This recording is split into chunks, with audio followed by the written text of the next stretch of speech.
Yo, what's going on, everyone? Welcome to another episode of the Slow Podcast. Hey, you know what it is, your weekly podcast on the Sakamichi series. Idol groups can be Nogizaka46, Sakurazaka46, and Hinatazaka46. This season 6, episode 20. This week we've got lots of PVs to watch, as well as some updates on some, 46-hour TV from one of the groups, as well as some lots of new live performances coming out. But before we get into all of that, I'm one of your hosts. I'm Shunsuke Ito from the comedy duo Oswald, and I'm joined as always by my fellow host. We have Josh, Mr. Josh Box.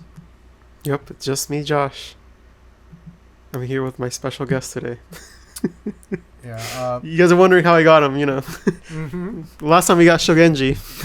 This time we might have downgraded a little, but we're still here, Honestly, I wish I knew enough about Oswald to do a gag. I literally know nothing about them besides the fact that Shunsuke Ito, or Ito Shunsuke, was ranked like sexiest male comedian or some shit. And then also, yeah, they host Star Tanjo. That's all I got for you. But that's all we need to know. Welcome. It's just like him, chat. Screenshot it. Anyways, yeah, man, what's up? What's with you, Mr. Box? How you been? Oswald Timu. I'm getting ripped to shreds. Dude. We have Oswald at home. I've been good. Yeah? Just chilling. Trying to stay away from the heat. And that's been my life. How's anything notable around your area yet? Any new stomping grounds? Any new favorite locations? I went to this taco place. The tacos at Cabeza were pretty good. Everything else was okay, but the Cabeza was good. So if if I randomly showed up like next weekend and I'm knocking on your door, I'm like, oh, Mr. Box, where are we gonna go eat? Where are you taking me? I'll let you try Freddy's. It's a pretty good fast food place. Freddy's, okay. I tried that, and I tried Culver's, which is another fast food place. I was like, this is like maybe Carl's Jr. level. Mm-hmm. But I feel like Freddy's is like probably A tier. Oh, steak Yeah. burger. Is it actually steak? No. Really, it is? Yeah. And I was like, okay. Okay. I mean, obviously, it's not like a fat steak or anything. Yeah, but the it's fries still are skinny fries though. I prefer like thicker fries. Oh, I like skinny fries, so. Oh, okay. Oh, this is a spot for you. This is where I was taking you, Jimmy. All right.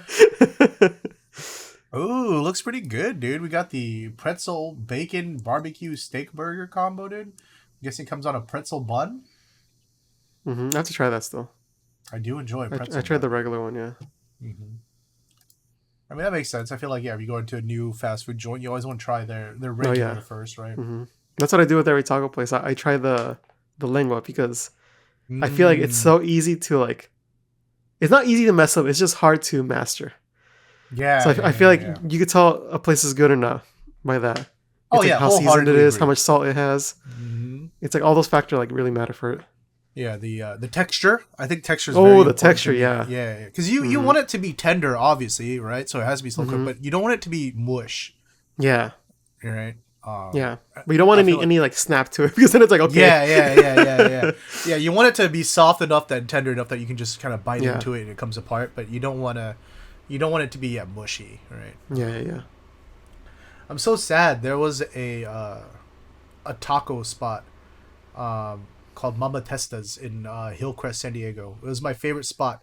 And they did I'm not sure if you remember this.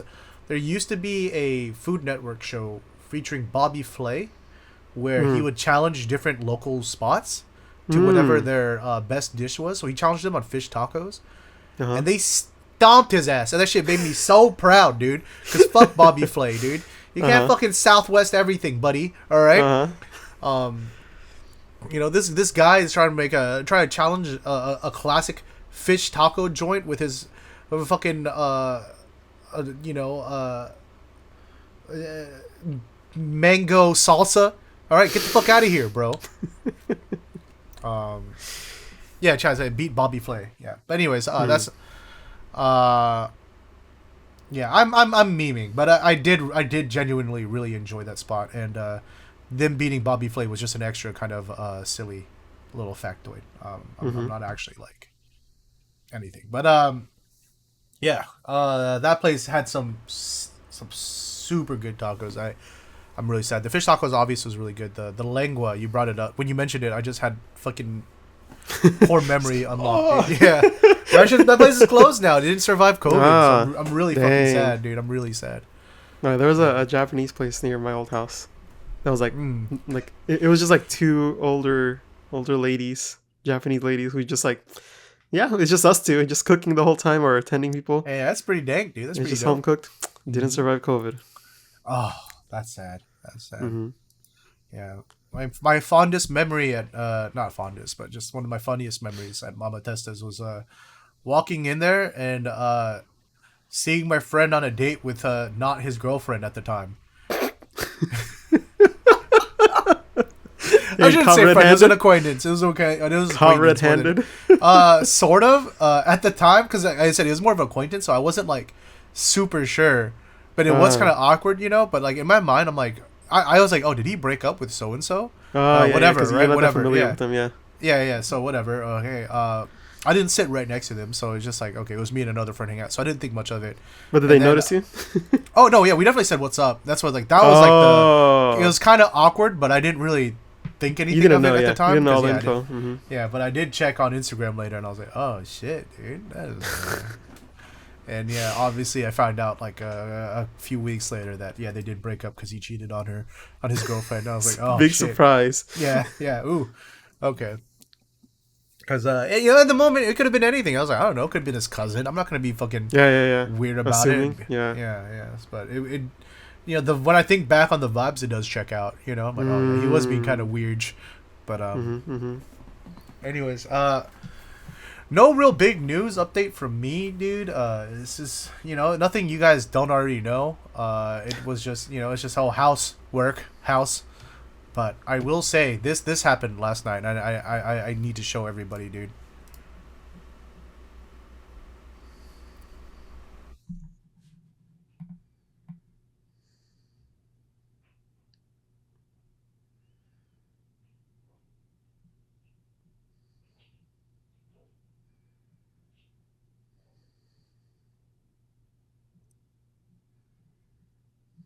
That was for No, me. Jimmy. That was Jimmy. for me. That was for me.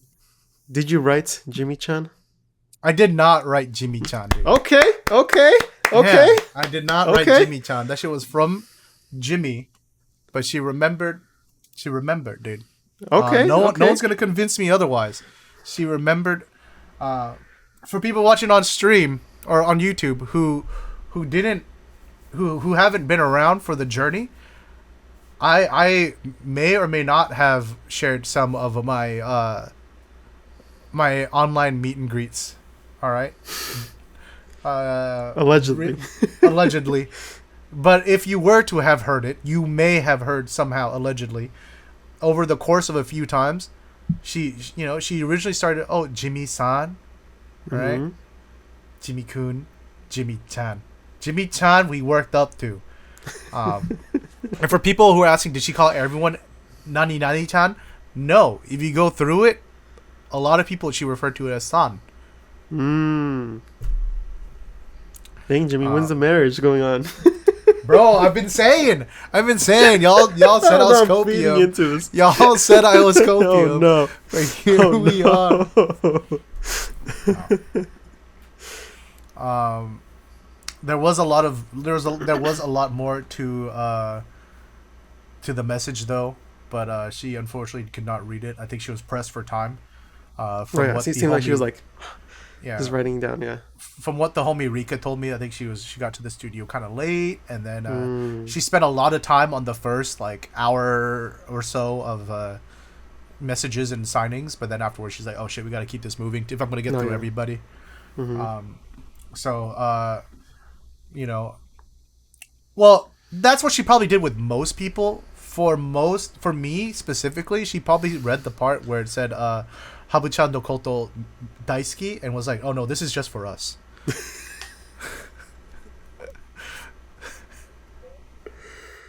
Uh... Chat, what am I gonna do with him? It's I don't know. What do you mean? What do you mean copium, chat? What's copium? I don't get it. All right. You guys saw the video. It's right there. It's right there. There's the evidence.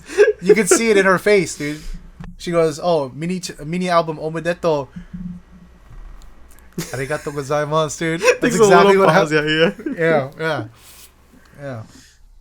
She's waiting for me. All right. I'm booking my ticket to Japan. I have nothing left for me here anymore, dude. Call the police. Prepare.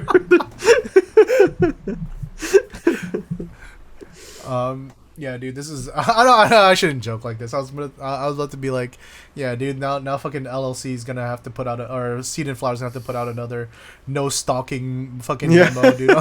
Please stop being weirdos. You guys are gonna go on the Sakurazaka Reddit page, and it's gonna be a post from an anonymous throwaway account. Guys, would it be considered stalking if I just happened to move to Tokyo with the intention of randomly bumping into Habu Mizuho? It's not like I'm intentionally seeking her out. I'm just, putting myself in a position that makes it more likely for us to. I just decided to move next to her office location. I just always stay next to the cafe next to it, Yeah. If I happen to see her, it'd be rude not to say hi. Yeah, it's not stalking. I just happened to check the Limista website page to see where their office is and to see which date her next signing event is, and just happened to be patrolling the street outside. That's not stalking. I'd be chilling, I just had a beer in hand, just chilling. I've been meaning to check that spot out anyways. Yeah, it's just coincidence.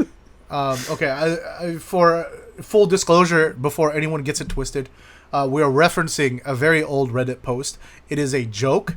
Please do not do any of what I'm saying. Don't do this. All right? Please, I would hope most of you guys get that it's a joke, but out of just my own moral obligations, just to be safe, I need to tell you, do not do this. Don't do this, chat. Because the fact that there is a Reddit post that we are referencing means somebody tried to do this. Yeah. If you plan to be somewhere where you think someone else is gonna be, this is stalking. Is it real? No. I'm dropping it. I'm dropping it. But yeah, I'm really stoked. Of course, it feels good to get the Jimmy-chan once again. It's been like 6 months. Dang, right? Really? 7 months since my last Jimmy-chan. Right? Dang, still remembered. My last Jimmy-chan Gambatte was November 19th. It's been a while. November 19th at 2 a.m. yeah, exactly. Dude. It was the fourth slot, three people in, dude. Third in line, fourth slot. Mm-hmm. No, but yeah, man. It's cool. I'm very proud of Habu. It looks like she's doing well. She's thriving. She's continuing on. And this is her CD, career. Right? Yeah, it's for her mini album, and then she's going on tour. Crazy. She's starting a tour for her mini album, so she's really doing it. Yeah. Obviously, it's always going to be a big jump from being with a national idol group. So I got dust in my, but yeah, obviously a big jump from going from a national idol group to doing your own solo career. I think it's very ballsy. Sure. It's got to be very, intimidating at times, right? Very unsure about what's going to happen, but I'm very it's all responsibility too. Yeah. So I'm like I said, I'm very proud of her as a fan. Especially remembering her back to that girl that was like, oh, I'm shy, I don't have any friends in this group, I don't know how to reach out to people, to having the boldness to try to be your own solo idol. I think that's very remarkable. So it's interesting. I not to get overly emotional on this, I swear it's just dust in my eye and not anything else. But I don't know. I remember talking way back when. I was like, yeah, dude, I don't think I'll ever follow an idol as hard as I did Jurina, right? How wrong I was. I think Jurina obviously still means a lot to me. So much of the peak of my idol fandom was Jurina. But who do you follow more now? Yeah, it's Habu, dude. I think Habu means probably more to me than any other idol. Um, yeah, I mean, it's just like I said, being there to watch her whole growth, um, but also, I guess, I mean, obviously, one of the things that Habu has advantage over Jurina was that we had online meet and greets, and I think that does a lot to kind of bridge that gap between idol and fan, right? Mm-hmm. Mr. Box. um, my first idol meet and greet was with Habu, right? As far as like from like a Sakamichi group or AKB, Mm-hmm. one of like the big Mm-hmm. groups that I Mm-hmm. follow. So obviously it means a lot, and being able to still watch over her career now as a fan is very meaningful to me. Now, Mr. Box is comparing it to a separate situation, and yeah, as Chad is pointing it out to him, there's a big difference between a familial bond and an idol bond, right? Weren't you a Uh, Maoshi? Mao, like Ioki Mao. Yeah. Well, first of all, I'm a Kaki Oshi. Mao is my daughter. That's a different thing, dude. You trying to bait me, bro? You think I don't know what you're doing? You don't think I don't? I've known you for what, like 9 years? You don't think I see past your little schemes, huh?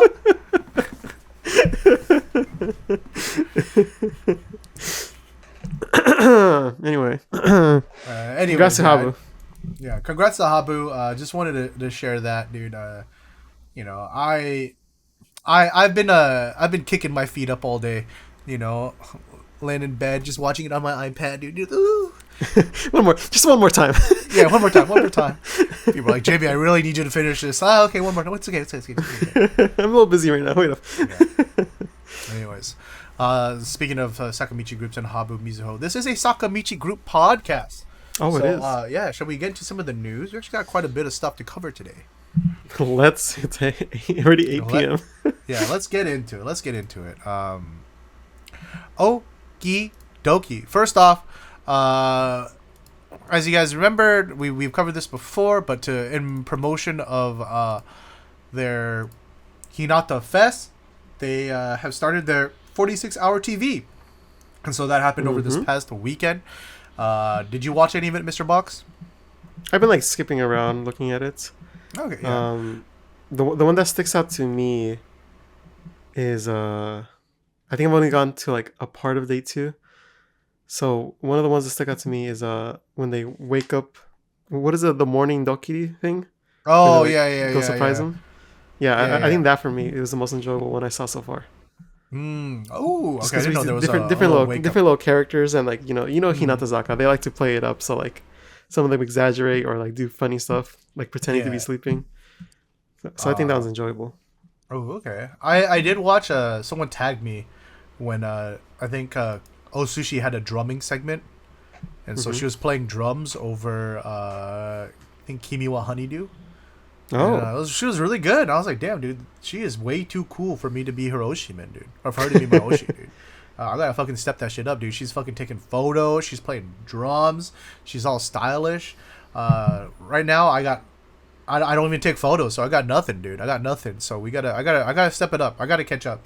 Um, yeah. So if you are feeling the FOMO and you feel like you missed out because you didn't watch it live, don't worry because it is all being archived on their YouTube channel, on the oh, Hinatazaka channel YouTube. Right. They are uploading it one day at a time. So as of okay. right now, as of this streaming, ignore this Kingdom Heart ad. Uh, the day 1 is up. So that day 1 is split into 3 parts, right? There's like a 4-hour Oh, 50-minute part, a 10-hour 57-minute part, and a 8-hour 23 minutes. Pretty good sure on that adds them up for to uploading 24 it. hours. Yeah. So 24 hours of it is already up. Good half of it. So stay tuned. You'll probably get the other half soon, right? Mm-hmm. Um, Yeah, I'm glad that they're uploading it because I feel like a lot of people, you know, like even us, right? We're like not local to their time zone, mhm. so it's a little harder for us to watch. So the fact that they're like re-uploading it is great to see, Yeah. actually.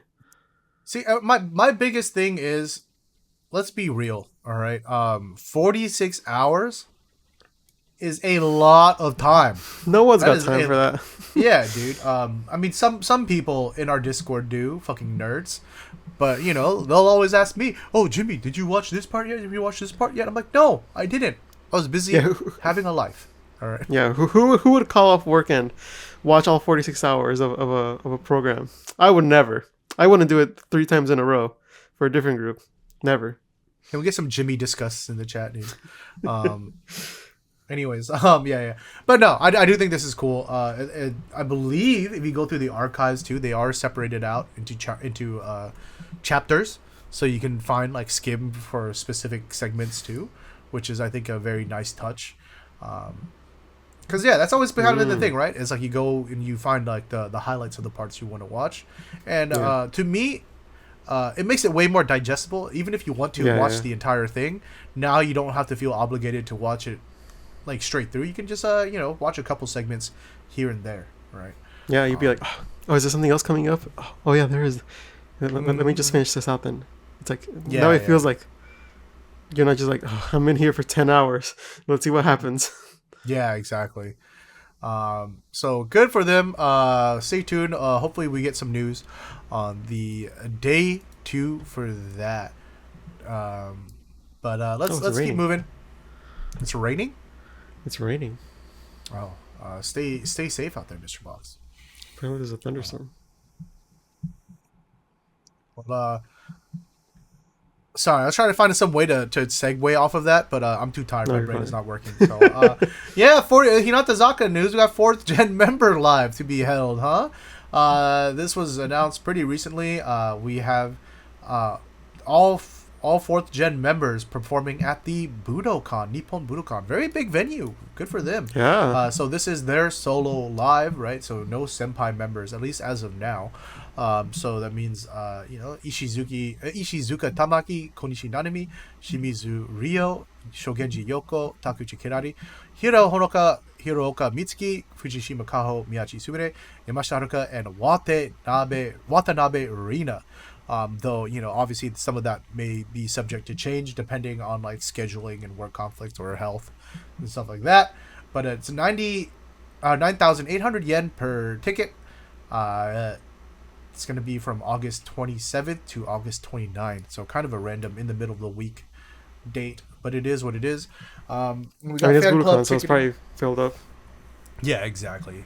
So we got fan club ticketing beginning the end of this week, and then going all the way through to official pre-ticketing in August.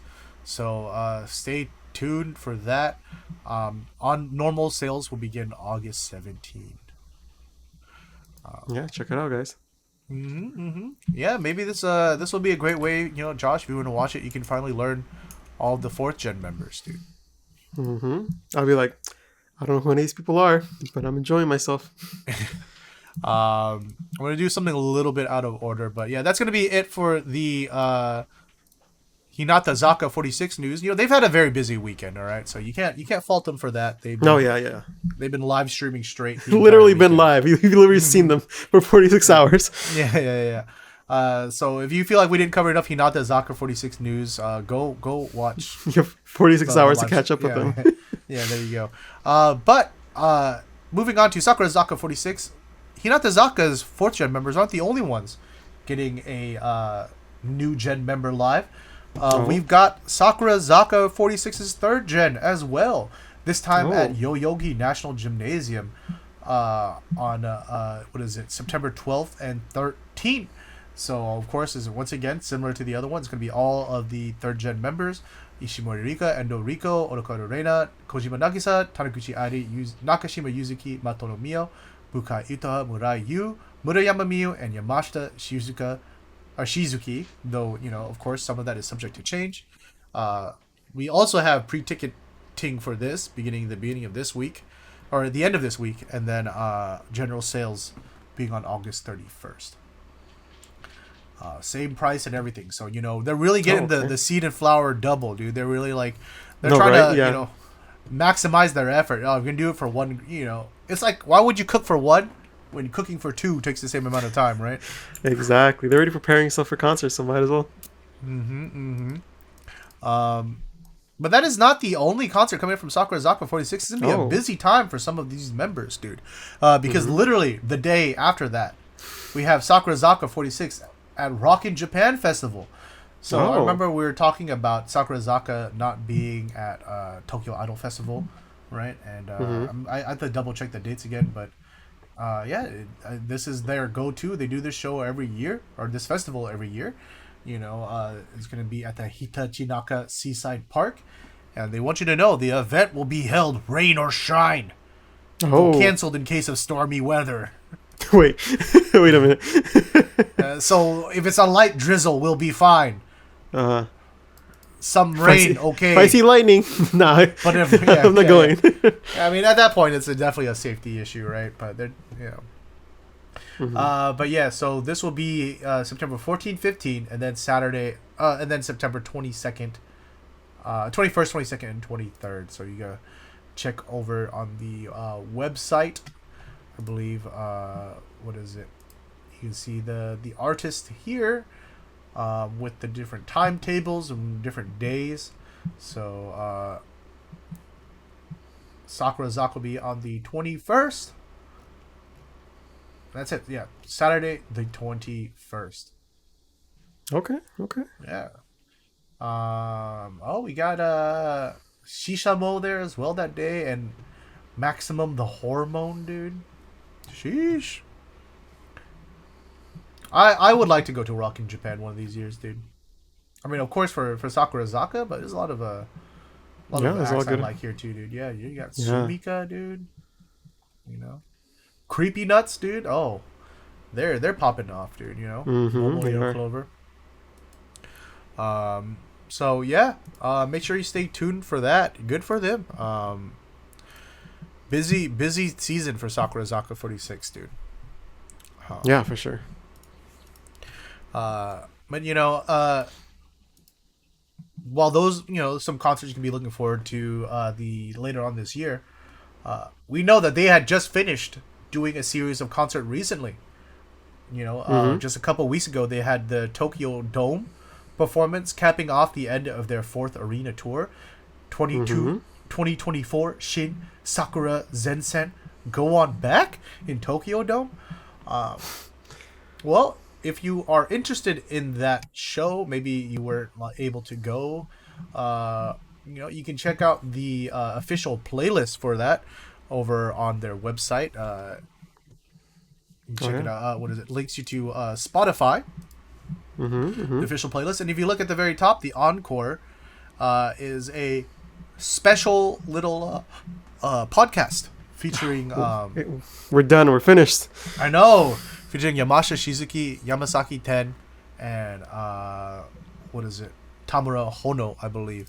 And yeah, dude, kind of fucked up, dude. Now all the buddies have an actual. Oh, sorry, it's Moria Rena, Yamasaki Ten, and Yamashita Shizuki. But yeah, dude, now buddies have an actual podcast worth listening to, dude. And I don't know what we're gonna do from here. Yeah, it's done. Let's be real. This podcast was already on the decline, dude. Our viewership has dropped throughout the years, and now they're gonna go and do this to us. Look at them. They're just kind of fuck. Way to kick us while we're down, Sakurazaka. Way to kick us while we're down. It's like they knew. It's like. Yeah. That being said, I will quit this podcast to listen to this podcast. So, this will be the replacement. I will be listening to this. Goodbye. Yeah. Goodbye. This is the last Slope podcast. Make sure you tune into this one only episode of Encore Podcast Edition. No. It is cool. So yeah. I think this is a cool thing to do. I listened to a little bit of it. While I was getting the news together, and it's it's just a lot of behind the scenes talk, some of their thoughts on that day and stuff like that. So it's really cool getting to hear some of the member stuff. A lot of this show is purely based on speculation, right? We of course cover the news, but anytime we kind of get in depth, it's always like, well, at the end of the day, we don't know, we weren't there. Unfortunately for us, that's not the case for them. They can say, we do know, we were there. Yes. So, we are them. Yeah. Unfortunately for us, their appeal to authority is a little bit stronger than ours. Um, no, What are you but talking about? really, People don't want to listen to two old men talk about yeah. a Japanese idol group. They rather listen to the actual Japanese idol group. Oh no, it's Jover. No, but I think this is really cool. I think it's neat that they're starting to do more kind of like alternative media like this, trying to Mm. give us like more insights into the group, right? I've always felt for the longest time that's been one of my things about idol fandom is so much about keeping the curtain up, as you may say, never revealing the man behind the curtains, but it's cool to see them kind of peeling back some of the layers of things, obviously with Yeah. documentaries and stuff like that before, but now getting a more casual kind of Yeah. insider Yeah. Yeah. look, right? Getting to see kind of the reality of the idol illusion. But Yeah. It's good to see. yeah, let's keep it moving. We got some ninth single news for you Oh. guys.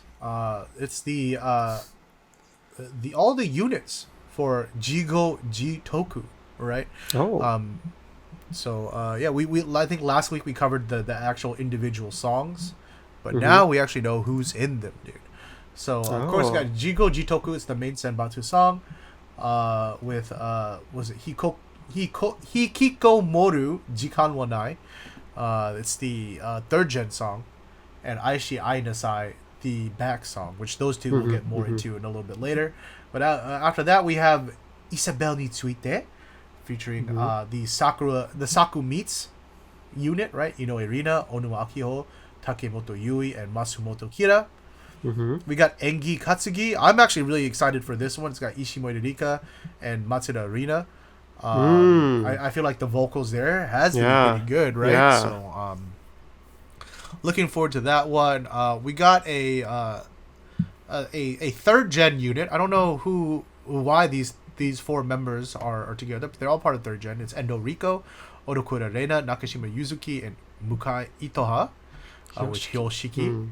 Mm-hmm. And then lastly, we have Mo Ikyoku Hoshi no Kai. Do you want one more song? Another one? Another one? One more encore. Featuring the Senbatsu. Ah. Okay. So yeah, I'm hyped. I'm hyped to listen to these new four. Obviously, the Saku Meet song. Really looking forward to this duet with Ishimori Rika and Matsuda Rina. Yeah. Yeah. And then yeah, you got another Senbatsu song. Interesting. Mm-hmm. Curious to see how these Uh, sound. yeah, I believe we can find out tonight, right? Oh. In 30 After minutes. midnight.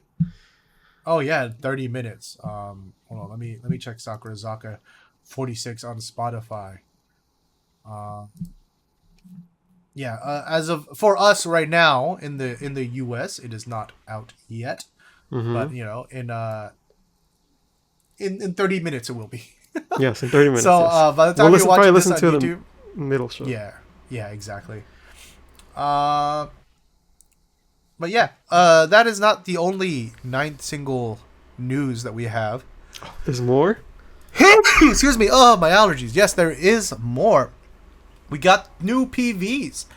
We talked a little bit about this last week. The Bax PV Aishiainasai would be releasing like literally the day after the podcast was recorded last week. Mm-hmm. I'd listened to the audio previously. I think Mr. Box had not yet. But Nope. since then, we've also gotten a second PV. We got the third gen PV with Oh. Hikkikomoru Jikan wa Nai, dude. No Yeah, time. to just they stay realized at their home. mistake. They realized their mistake. They're like, oh, the Yeah. slow podcast is Tuesdays, so we got to release the next one before then. To make up Yeah, for yeah, yeah. our previous mistake. Yeah, you're like, oh, dude, guys, seriously, are bad. Let's give them the double. Let's give them the double. Yeah, yeah. So, you know what that means? We're going to take a quick break. We'll start with Aishiainasai. We'll watch that. We'll come back with our thoughts, Okay. and then we'll watch Hikkikomoru Jikan wa Nai after that. So we just got back from watching Aishiainasai. Kind of a mouthful to say, but it is what it is. What did you think, Mr. Box? Yeah, I think the song was enjoyable. It was a nice little homage to the 80s. I wouldn't say it's exactly like an 80s song, but I'd say it's a homage to it, just because there's different elements in there that I feel like could have been pushed a little further, and maybe they do a little bit of things that are a little more modern in there, but with like a twist on it. So I'd say it's in the style of 80s, but it's not an 80s song. It makes me think of Um, like Pada Pada a little bit. Definitely like some synth mm, wave retro vibes, hmm but like a Yeah. little bit of the Pada, like like with some of like the synth stabs, I could easily see someone doing like that, dancing and shit like that. Uh huh. Um, I gotta say, um, I gotta retract something I said last week. Oh. Last week I was like, this song's kind of Sakurazaka-esque. It's just one of the lyrics was just really fucking bad. Well, we haven't This gotten time to when we were lyrics watching, yet. Yeah. this time when we were watching, I made sure to turn the subs on because obviously there wasn't subs when I had first listened to it. Um, this shit is bad. This shit is pretty fucking bad. Really. I don't try to promote my own tweets too hard, but I think I gotta Say fucking I'm the biggest hater. I hate the way that you walk, the way that you talk. I hate the way that you dress. I hate the way that you sneak this. If I catch flight, it's gonna be direct. We hate the pictures you. dude. Bro, what was he thinking? Oh no, I gotta Dude, turn the subs on now. what was he thinking? You're gonna okay.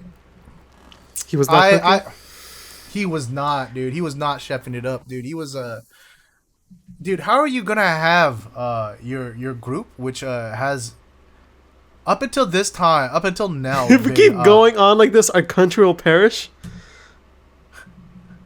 it's so like, oh, dude, you're gonna have The birth you're of gonna have people fall last year. What are you talking about? yeah, dude. You're gonna Chad saying my youthful rebellion group will sing a song about how it's good to have sex, get pregnant, become a trad wife, dude. Yeah, dude. It's good to have someone's warmth. What? Bro, it's just I get the idea of the song, but the second you try to bring modern politics into it, there's no way of not sounding gross and cringe as hell. Right? It's okay, even if it's an illusion. Just love it. What? dude, the first of all, we all know that Sakurazaka is for the gays. All right, let's just be real here. All right, like this out of all of the seed and flower groups or all of the 46 groups, The trigger is now or they're never. like the most. I want to say the most. They're just very, as far as their presentation of their self and and how they've been lyrically, it's very what's the word progressive, I guess. I want to be like very you can't be. Yeah, I should say they're the most gay group, all right, which is fine. That's what I love about them. I love that for them. And then now you're having them sing about fucking, like, oh, dude, yeah, dude, our birth rates are declining, dude. Yeah, who cares? Just, find someone. Yeah. Oh God. Like I said, Humans like, are meant to be alone, ugh, ugh. What are these Yeah, dude. lyrics? It's how I felt exactly when you had Nogizaka46 do the coupling song or do the Wonder Woman coupling song about how a woman cannot sleep alone at night, dude. Like, brother, how out of touch are you, dude? See, now I looked at the lyrics. Mm-hmm. Now, immediately, my score has changed.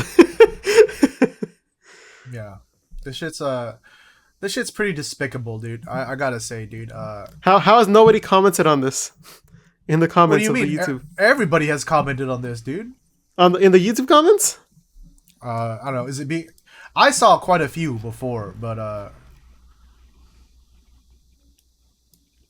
let's see. Everyone's just talking about the lineup and the girls.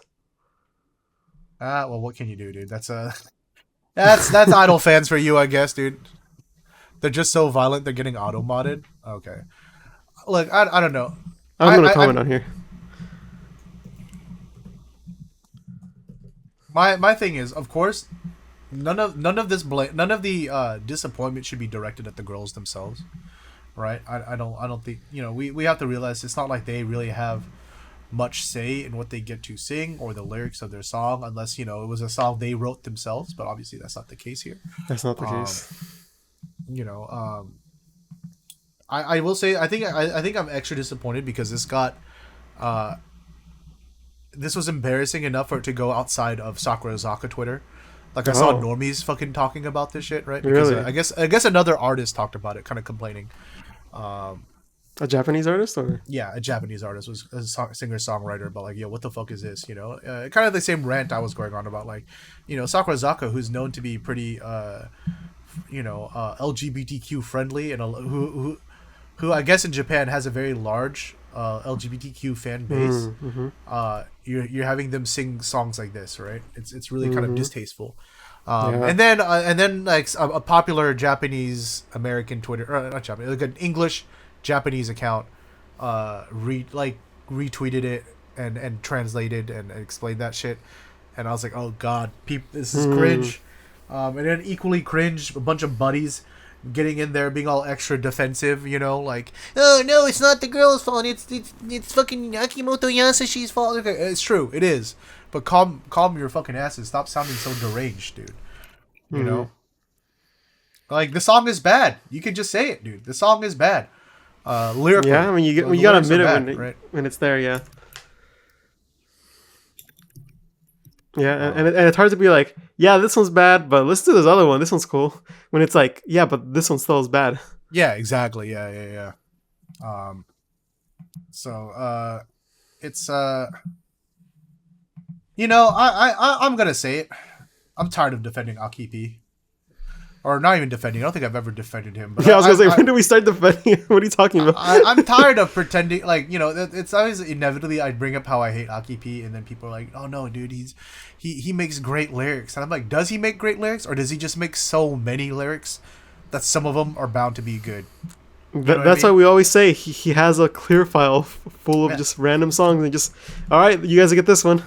Like, if you have as many terrible fucking songs as you have good songs, you know, I can't call you a good lyricist anymore, dude. Yeah. You know what I mean? It's like, yeah, dude, this guy wrote Kairi Michi, true, but he also wrote Teacher Teacher. True. You know? Yeah, at this point, he's like just throwing a whole bunch of things at the board, and whatever sticks, he's like, yeah, I wrote that. Dude, this is, the lyrics feel as heavy-handed as when I joke around and make like a fucking Jordan Peterson song about cleaning your room and going outside. You know what I mean? Like, you might as well have done that, dude.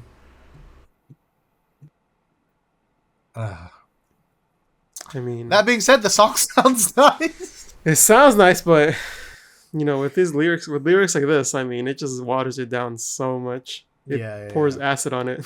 Yeah. Yeah, I think that's my biggest disappointment, because I think I was really excited to have an Ishimori Rika center. I really like Ishimori Rika. I think I've said it a few times in the podcast. I think she's very sweet. She's very endearing. She seems very earnest. Those are always the kind of idols that I immediately gravitate towards. So I was like, oh yeah, dude, Rika's a cutie patootie, dude. I hope she does well. And I'm like, oh hell yeah, she's got a center, dude. Let's fucking go, dude. Let's fucking go. I listen to the song. I was like, oh, okay, it's a little synth wavy kind of retro vibes, dude. You got like the Night Runner vibes, right? Okay. And then the lyrics are like, yeah, stay at home, fuck your husband, make some babies, be a stay-at-home wife, cook 'em meals.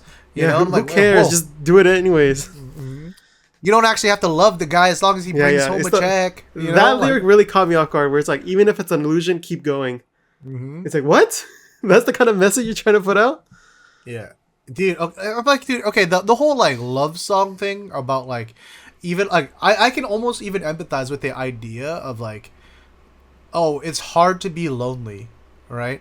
It's almost like, yeah, I don't even care if I don't actually love the person. It's nice to have them. It's nice to have someone around, right? I feel like that's maybe not universal, but it's a relatable enough of experience where I can see that in a song. But when you try, when you bring it in, like, the modern day social, like, politics of it, of like, oh, Japan's declining birth rate, Shinzo Abe wants you to go out and fucking have babies, you know, like, literally them saying our country's on decline, the birth rate, you know, what are we gonna do about it? If only we were That born back then.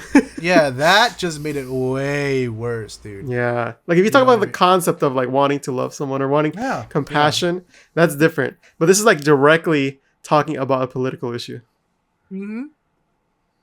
Like I said, it's like if I wrote a song about like, yeah, I'm fucking depressed, but I need to I need to find a way to like break out of this and better myself. It'd be one thing versus if I wrote a song about I'm fucking depressed, but Jordan Peterson told me to clean my room, so that's what I'm gonna do. It's like, okay, now it's getting kind of cringe, bro. You know?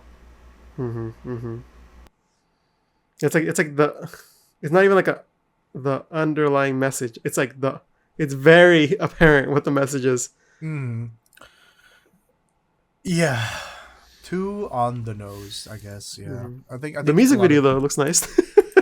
yeah, yeah. Oh man, let's do that. Let's talk about the music video then. God, I don't even know how to like. I I don't. My brain just fucking short wired, dude. I'm trying to find some way to separate the lyrics from the rest of the work. You know. Well, it's okay. They did like the '80s theme, so they kept the mentality from back then too with the lyrics. True. Yeah. Let's talk about this PV. What did you think about the PV, Mister Box? I thought the PV was nice. I like their use of colors. My favorite shot though is the one where they're at the psych wall and then it starts like bleeding pink. Or like you see a Pepto Bismol start dripping out from it.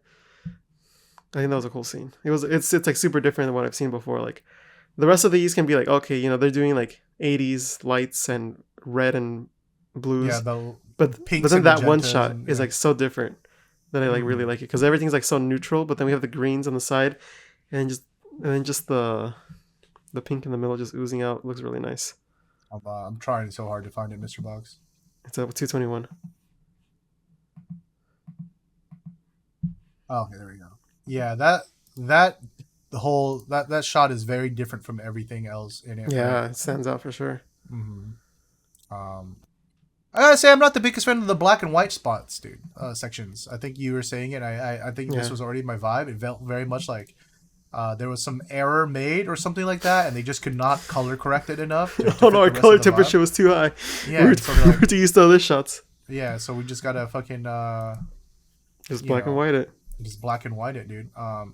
It's very unfortunate. I feel like I wish personally they kept it a little bit more consistent with this neon retro vibes, right? Very Blade Runner-esque, you know. I feel like that should have been the predominant look, and it is, but yeah, there's certain spots like when they're outside that you lose the Neo-esque, and I feel like that one is more. That one does the goal of making the neon shots stand out more compared to the Blade and black and white ones. The black and white ones just make it look like it's a mistake because everything else is fine. Yes, agreed. I gotta say also at the very end they do that rain filter thing. Oh, where they're not actually. I can't tell. Maybe it is rain or something. I mean, the floor is wet. It is because is the floor wet? They might have just sprayed down the floor or something because the hair is wet. Are their hairs wet? Oh no, there's a couple shots later on. I think it progressively. No, because I see the hair being shiny. But then like later on, they are actually like in water, and you can see like the hair move around like as one form. But then there's certain spots where it isn't happening. Oh no! You know what I think it is? It's both. I think there is some practical water being sprayed. Yeah, if you go to the later shot, there definitely is water there. Yeah. But it's like a stark contrast from like earlier. You see like the hair strands individually flying up as they're moving around, but there's a rain filter on top. And then later, oh no, their hair is actually wet now. Yeah, when they're actually wet, like when the water is actually spraying down, that looks cool as hell. The filter shit looks cheap. You know what I mean? Yeah, you can tell the difference. It's like it looks thicker. It doesn't look. Well, and it's thicker, and when it's a filter, it's too what's the word? Uniform. Chat is guessing. I think chat is half right. They're guessing that it's just being sprayed in the foreground. I think it's both. I think it's being sprayed in the foreground, but then to fill out the rest of it, they're using a filter. And I think the filter part is what makes it look cheap. Because if you pause it in some spots, I think there's like some drier spots, it's and some wetter spots. It's only sprinkling up in the foreground. Yeah. Because if you look at where they're standing, it's like drier than the rest. Mm-hmm. So, I don't know. My thing is, it just, when they do that, it looks cheap. You know, whereas, as opposed to during some of the later parts where you get like, they're fully, like, that's all practical. You know what I mean? I mean, they only have enough budget to do it once, so. That is true, yeah. It is a B-side, but I just think, if you're gonna, I feel like it would have been more powerful to just not at least with their hair, filter. so it looks a little more real, right? I would have just not done the filter, and then just use all of the actual wet raining part as cutaways, and then so you don't, you know what I mean? Make that as the accent piece. Yeah, exactly. So you don't need to have it fit anything chronologically. You just need to have cool cutaway shots to them dancing. It would look smoother than the black and white shots as accent pieces do. Agreed. That being said, I think styling was very cool. You know, I like the outfits. Yeah. I like how saturated and all the different colors are. It's very vibrant picture, especially this shot at the end here with the flower petals, I'm assuming, and then the neon laser lights in the background. I think that looks really slick. I just think it's this PV to me has a lot of cool ideas, but not enough. It doesn't feel like it flows enough to me. It feels like the budget just wasn't there to match their vision. Yeah, maybe. The shout out to hair and make, because the girls look on point the whole time. Yeah. I think everyone looks really good here. Everyone looks great. Regardless of outfit, the styling is very good. Hair and makeup is very on point. All right, shall we give it the ratings now? Let's do it. All right, let's start with the PV first. On go. 3, 2, 1, go. 5. 6. Oh. Okay. Close. I can see why. Yeah. I said it. A lot of interesting ideas, a lot of cool ideas. I think in isolation, a lot of these shots look very nice, but when you actually watch it as a completed music video, I just think there's no flow. I just don't think that it goes well together with it as an overall piece. It feels too segmented. I feel like we could have done away with a lot of things, like the black and white we mentioned, that rain filter we mentioned. Just stick to the cool one concept, execute it well, and then some accent. That's all you need. You don't need to do 3-4 different things and have it not mesh, in my opinion. Yeah, I can see that. I think for me, the second half of this music video is stronger than the first half for sure. Because the first half introduces like some of the elements, like the black and white, some of them in a studio setting, dancing around. But I feel like the outside shots of them dancing around with cool camera movement worked a lot better. And then of course the pink ooze that comes out of the wall is pretty cool. I feel like thinking about it now, I think it's only the colors that fit the vibe of the music video, but other than that, it feels a little out of nowhere, but it still is cool, I think. Yeah. And then the rain, just by guessing and looking at the rest of the music video, I can see why they went for the rain filter instead. But I think they could have added a little bit more and elevated it by wetting the hair at the least, just to give that illusion that it's raining. Yeah, at least make it a little bit more convincing if you're not going to do it full out, right? Yeah. I don't know, maybe they only had like 10 gallons of water and they're like, oh no, we have to use 5 for the foreground and the other 5 will spray actually on them. Yeah, I feel like a lot of the rain in the foreground is just being used so that light can reflect off of it. And it's cool when it happens, but for the most part, that doesn't happen all the time. So they're like, oh fuck, we gotta fill this out. All right, throw in the filter, boys. And it just kind of like when you watch it through and you watch like the dancing, like the wide dancing in the rain shots versus like the actual water being sprayed, You can see that there's a difference. The water looks way less uniform in the natural version. I think it looks way better that way. Yeah, like they're going like different directions and everything. Yeah. Yeah. And also they could have done something with the flowers at the end. I feel like maybe they had something planned. Yeah, like, that was such shot. a cool image at the end, and then it just doesn't happen anywhere else, right? Yeah, it's just like a little still. Which I think they could have really used. Because like the car is at the beginning too. So it's that same location, which I imagine is the same location as the dancing shots because like the lights look the same. So I don't know what order they filmed this, but I feel like they could have done something with this. Yeah, for sure. Agreed. All right, let's talk about the song itself. Let's give it. Are we considering lyrics or not? You can. It's up to you. For me, I'm gonna be honest. It's hard not to after paying attention to it. Yeah. All right, on go. Okay. 3, 2, 1, go. 5. 2 because it just goes against so much that they've represented, and so much that they've talked about, that it's so jarring that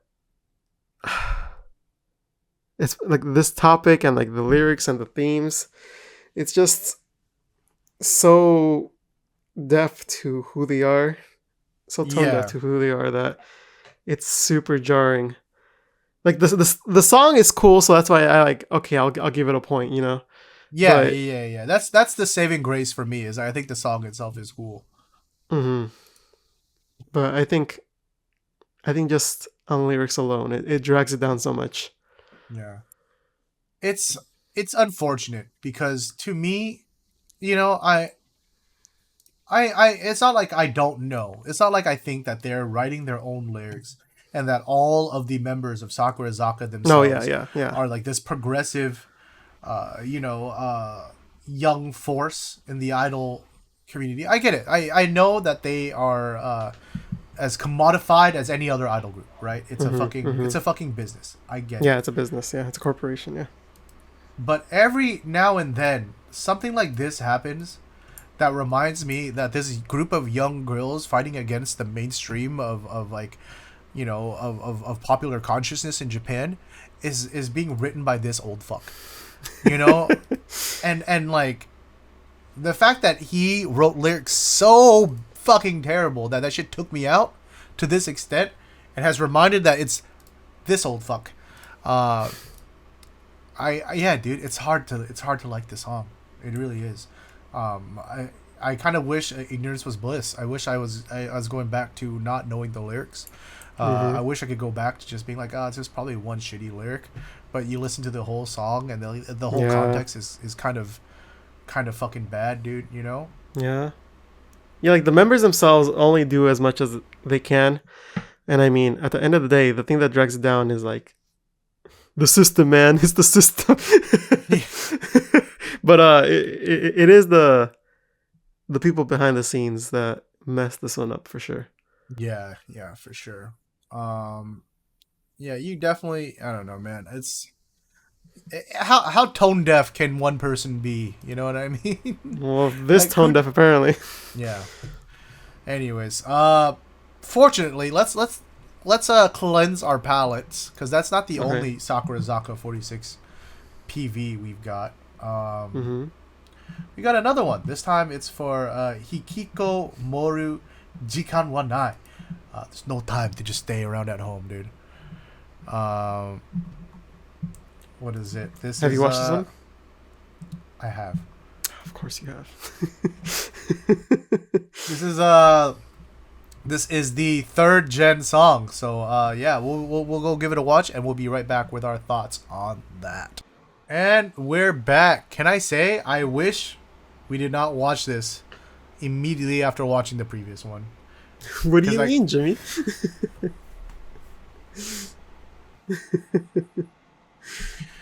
What has Akimoto Yasushi done to my group, dude? I swear to fucking God, dude. Someone put this man in prison, dude. Someone lock this guy up, dude. Now let me say I'm the biggest hater. I hate the way that you walk, the way that you talk. I hate the way that you dress. I hate the way that you sneak this. No? The lyrics though, Jimmy, you know? Yeah, dude. I was joking when I was talking about the Jordan Peterson song, dude. I was joking about saying clean your room and go outside, dude. But that was pretty much the song, wasn't it? Okay. That being said, let me tone it down a little bit. I think this song is not nearly as bad. It's a little bit. Is it a little bit on the nose? Sure, but not nearly as much as the previous song. Not as Aishiainasai. Right? It doesn't cite kids staying at home as being the reason why the country's on the decline. Right? I think it's more of a personal call, which I can appreciate. I think that's better, right? I think it's more about dude. Sometimes we shut ourselves away and we hide in our comfort zones, and it's about encouraging people to step outside of that, right? Because so much of life happens outside of what we know, the unseen beauty. Yeah. So that's fine. I think it's fine. I just think contextually just felt bad coming after Aishiainasai, where I just got fucking right-wing propaganda thrown at me. It's funny because it almost speaks to the opposite of it. It's like, get outside, become your own person. It's beautiful outside. The other ones conform. Yeah, society needs you. I think this song. I think this song is much better in its approach. We're just comparing because it's like it happened right after. Yeah, exactly. It's kind of bad, but I think for me personally, I would extend it to the metaphor to more than just your literal home. I would think, it's just, the home in this case is what where it's like life is calling for you outside of what you know. Yeah, true. Sometimes all you know is doing a podcast on Idols every Tuesdays at 7 p.m. Pacific time. But maybe there's more life waiting for you outside of that. And there's only one way to find out, and that's to quit your Idol podcast and go experience life outside. Go to the Japanese language. Go to the Japanese language meetup. No, there is no meetup here, Jimmy. I can't go to it anymore. There's no reason for me to quit the podcast. All right, you can keep going. I know there's a couple people in chat who are ready and willing to replace me, Josh. You just hit them up. But let's get back to the point. Yeah, I think this is a much nicer song. It's got some more modern pop EDM vibes going on with it,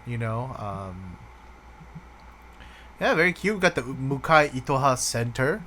What did you think, Mr. Box? Yeah, I think the song was really nice. I'm usually sometimes with these acoustic guitars and like the mix of these genres, I don't really click with. But I think in this case, I think it was actually enjoyable. Yeah. I think it's how should I say this? I don't mean this in a bad way. It's something I've heard before, for sure. Yeah, that's true. It's nothing way too foreign or out. Got the whoas in there, Yeah. In a sense, it's very Sakurazaka, right? It's kind of like that pop EDM vibe. I would have appreciated some more folksy vibe to go with it. I do gotta say one of my favorite parts in the music video is you had a bunch of solo dance numbers, right? Featuring the members in different locations doing their own dance.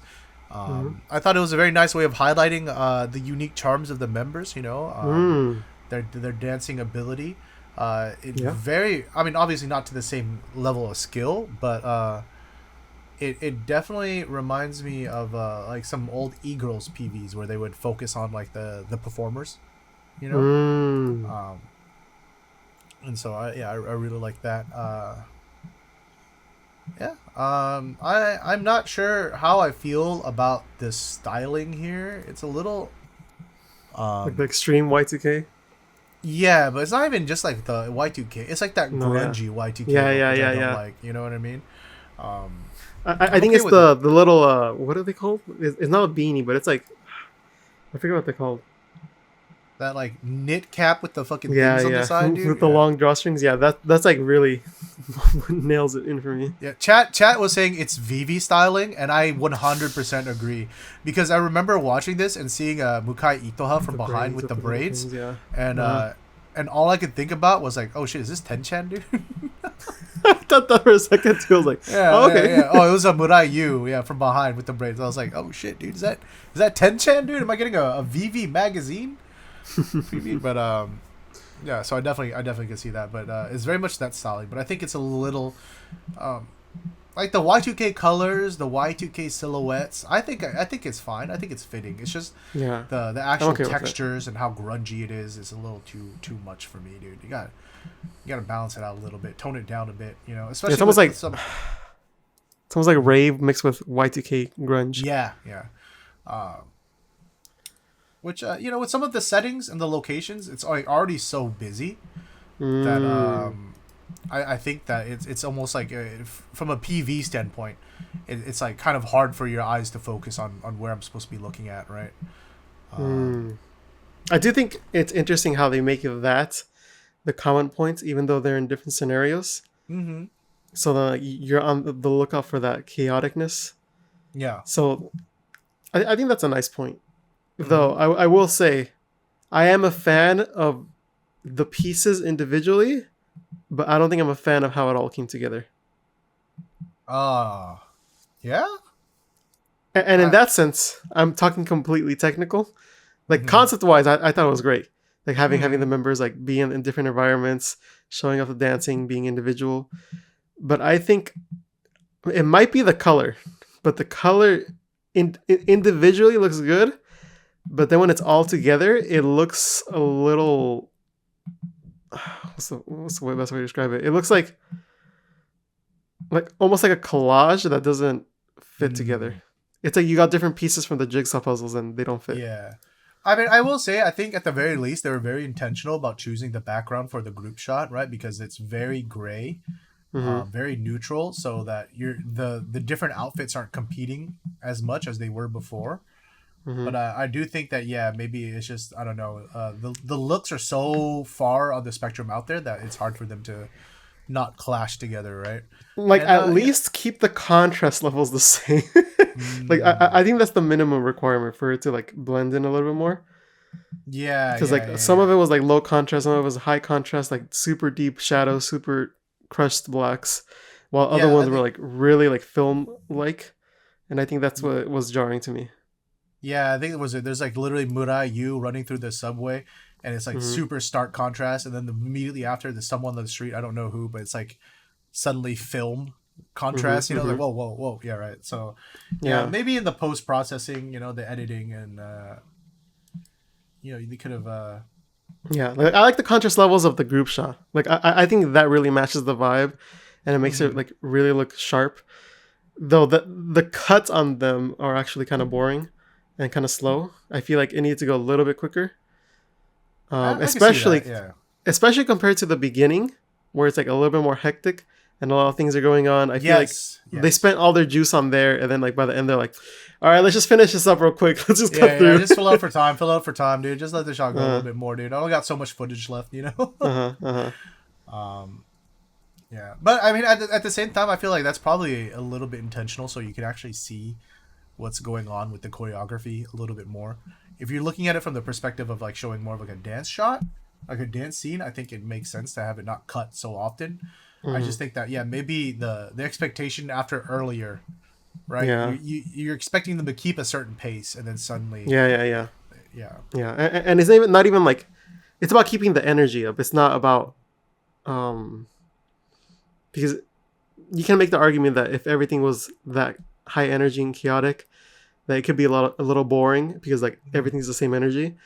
But I think it's had moments in this music video where like it dips a little bit, it comes up, it dips a little bit, where I think just having this last part just kind of like have its own energy and carry through would have been better, instead of just like making this like a dance PV when it wasn't that before. It was like, oh, these cool shots with people dancing around it to make it look even cooler. Then at the end it's like, I don't know, I feel like that was an executive decision. That wasn't like an editor's decision. Yeah. Well, it could also have been what happened, what they have in camera, because I think there is a lot of ways to do a lot of, like, more interesting cuts in a dance PV and still get the choreography across. But you definitely have to plan for that when shooting. You have to shoot for that, right? And so if you don't have the kind of footage for that, then it really limits what kind of cuts you can do while still showing off the choreography, right? Yeah, because some of these I don't know, some of these cuts I feel like don't really help. Like that weird random wide from like up in the rafters. You get it once and you never get it I feel again. Or like you get they were it just like twice. carrying the camera, left the camera on recording, like, oh, I could use a shot. Yeah. So Whereas I feel like the editor did what they could, either Mhm. from what they had or the directions they were given. Yeah. Maybe we had like some motion this way and then it cuts to another camera in this direction. It Mm-hmm. might not make it feel as jarring, but like still kind of keep it interesting with different angles and you Yeah. know, yeah. I mean the camera movement I think was fine. There was a lot of camera movement there that I thought Yeah. was At least it wasn't no FOV drone. yeah. Like whoa. They finally got their money's worth out of the FOV drone on Kimi wa Honeydew. Like, okay, we don't need to use this all the time anymore. Yeah. Tell your nephew we don't need him anymore. You can always tell when the production company gets a new piece of equipment because it starts showing up in everything. Dude. Yeah. All right, Like, let's. they're using these RGB lights because they're using this music video and the Yeah. previous music video. Yeah, they just got No, some cool dude, lights. Yeah. Remember when they started doing the what is it? The not the RC car. What's it called? The rovers for what was it? Was it Kyun or was it Do-Re-Mi? One of the PVs Mhm. had the camera on a little like on a remote control car, right? And then they started using that shit in everything for a while back then. They just bought these light tubes here, so they're just using it for everything. Like, oh, we gotta use all these light tubes. Yeah, members are dancing and the fucking camera's just zooming by, dude. Like, whoa. Anyways, let's give it its rating, shall we? Let's start with the PV. Okay. On go. 3, 2, 1, go. 6. 7. Oh. Even though I said all that, I feel like if they nailed everything that I complained about, I feel like it could have gone a higher score. Mm-hmm. But I I feel like can see as that. it is now, I think 7 is pretty good, pretty safe. Because like the cinematography alone of like all the shots individually, I think were really nice. It was really well shot. Mhm. The colors of the lights, like the way the light shapes around their face, the expressions of the members, everything was solid. It's just like those nitpicky things that I feel like could have elevated it to the next level. Yeah. I'm inclined to agree. This is very rare. I don't ever really do this. I try not to, but I'm gonna agree with Josh and change my thing to a 7. Jimmy, I if don't boy think were 6, here. I know. I just don't think 6 was fair of me. I don't think 6 was fair of me. I think I was just overly nitpicky from everything we were talking about before. There are some things I think definitely isn't like an 8 or 9. There are definitely some noticeable things. Some of their shot selection is a little funky.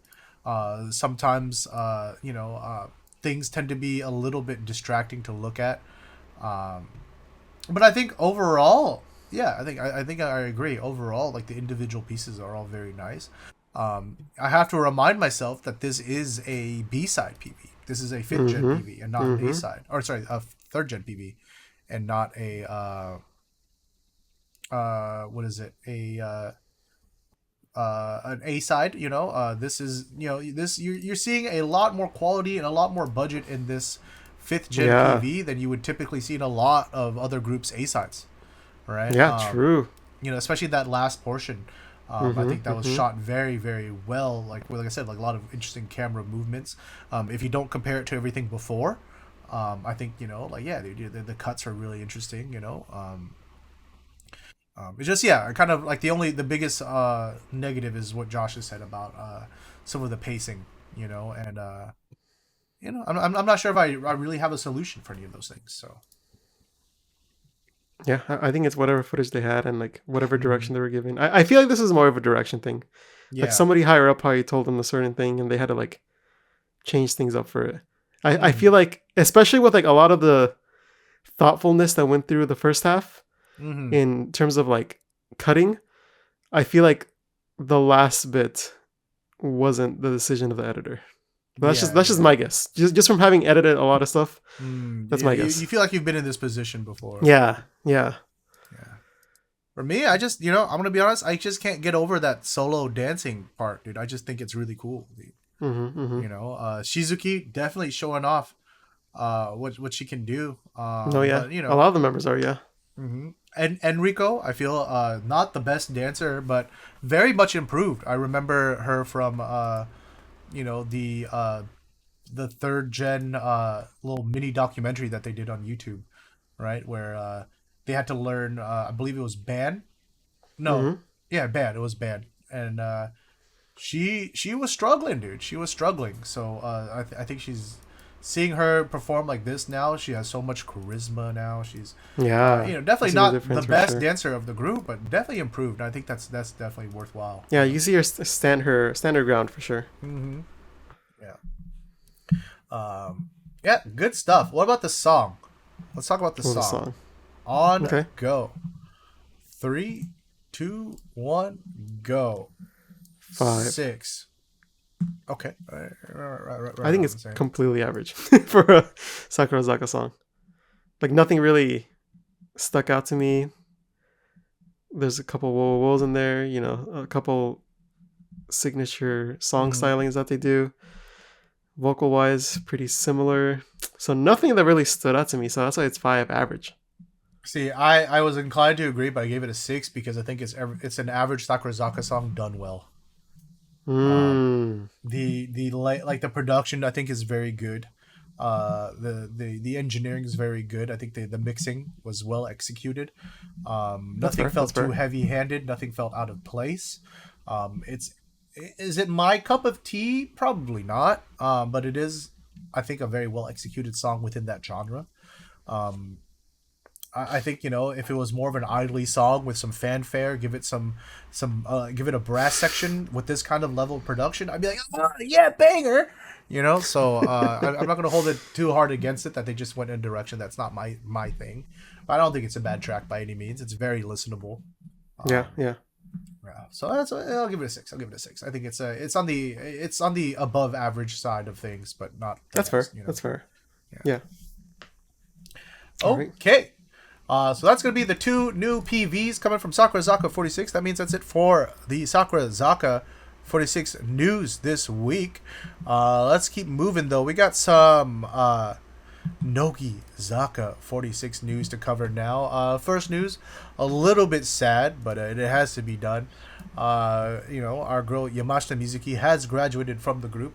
And Mm-hmm. so to coincide with that, her blog will now be closing on I've been getting Wednesday. random notifications from like the Nogizaka app about Yamashita Mizuki posted a picture. I'm like, where is this coming from? She's been using that shit, bro. She's been doing it. Yeah? She's been using her Yeah? stuff, dude. But Uh-huh. apparently July 31st, she's closing. They're gonna close the blog, dude. So now's your chance to go back in and scrub all that data, dude. Save all those images, dude. Because they're gonna be gone. Very sad, Yep. but it's time. It's time. So yeah, wishing her all the best. Rain, if you're out there, bro. I'm sorry, man. I'm sorry. Yeah. Pour one out. Pour Don't one out drink for it. Rain. Pour one chat. out. Pour one out, Rain. You've drank enough, Rain. Yeah, true. All right, let's talk about some. So let's keep it moving. We got some news coming out from Yoshida Ayano Christie. You may remember that she was doing the stage play. She was starring in the stage play for Fruits Baskets. Oh, yeah? Well, Mhm. recently they just announced that she will be starring in the finale, the final. Oh. So I guess this is the last part of the story. So she did it, 2022, March 2022. She did the first one. Then she did the second season in 2023, and now is the last one. Dang. So for those who remember, this is the story by Takeya Natsuki.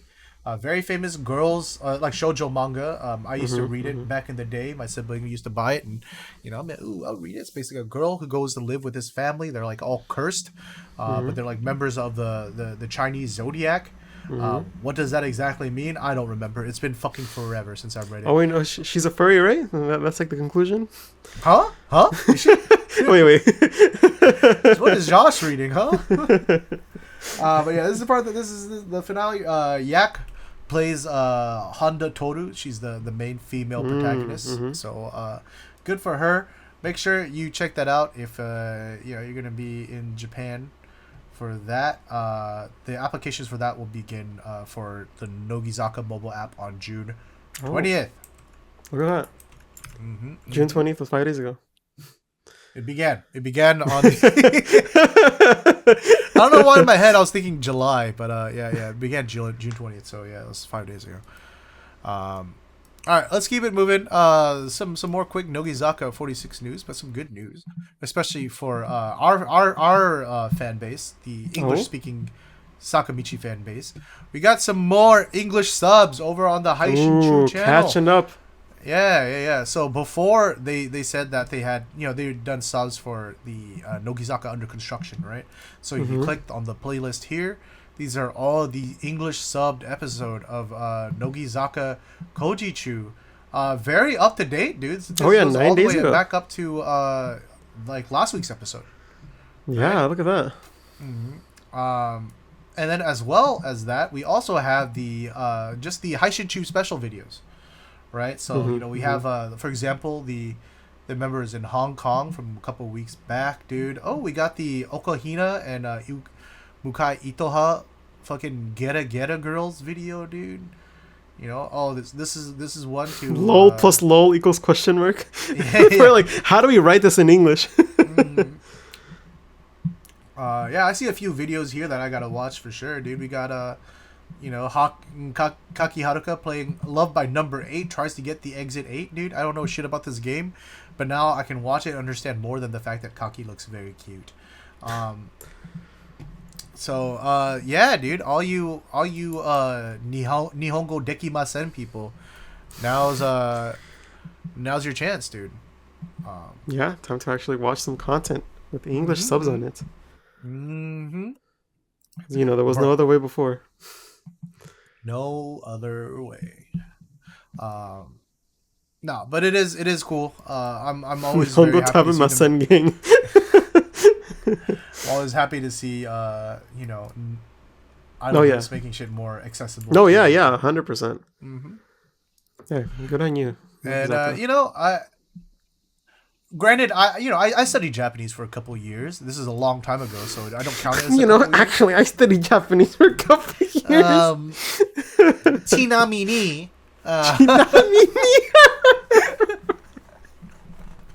Jitsu wa.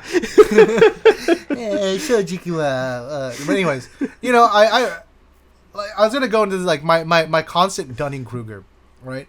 I think I've said this before. Is where I have something that's very niche knowledge, but I think everybody has it, right? So with my level of Japanese, for whatever reason, I think everybody has that level, and I realize that that's not the case. You know what I mean? I don't think my Japanese is particularly good. I know there's definitely people in our Discord with a way better, stronger, firmer grasp of the Japanese language than mine. But I do know some stuff, right? Enough for me to be able to watch the shows without subtitles and get some of what's happening. But every now and then I go back and watch it with subs, and I have missed so much.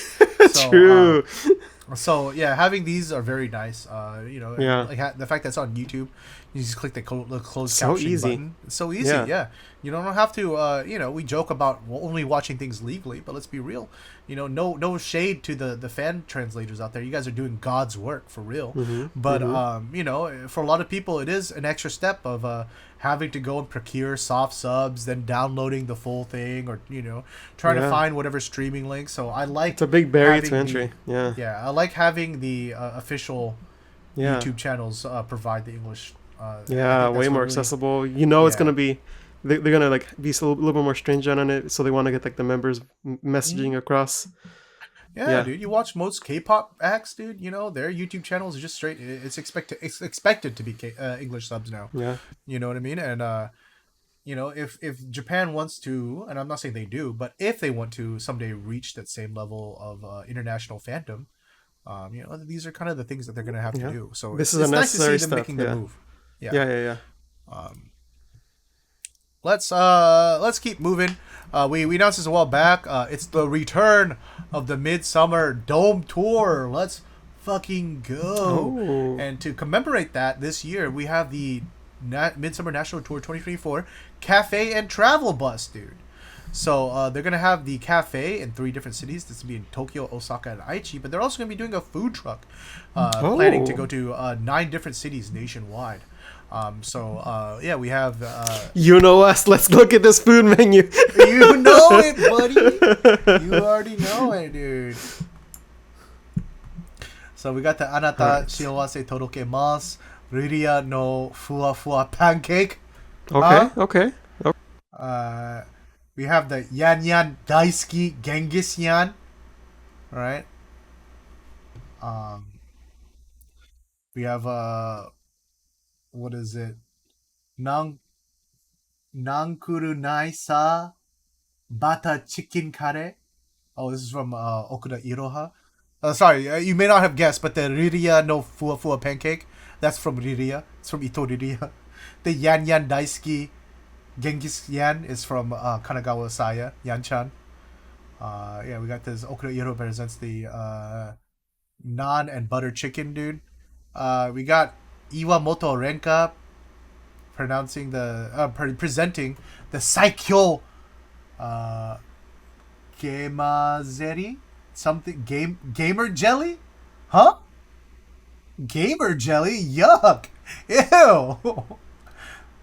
What is that? That's got it. Please tell me it's not gamer jelly, dude. Please tell me it's not game. Wait, Josh, I can't hear you, dude. Let's see. Where do we leave off? We had the Kuromi Haruka, the Nogizaka no Natsu syrup, 3 different syrup, Tapuri Kakigori. All right. Okay, okay. We got Yoki Mao presents the Umayoki can, the can, dude. She got like a little parfait can. Oh. What is it? The Nakamura Renos Natsudakara Nonja. Oh, Cassius orange soda. I had to look up what Cassius orange is. What is a Cassius orange? Is it just type of orange? No, it's like a Japanese thing apparently. Oh. Hold on, let me look it up again.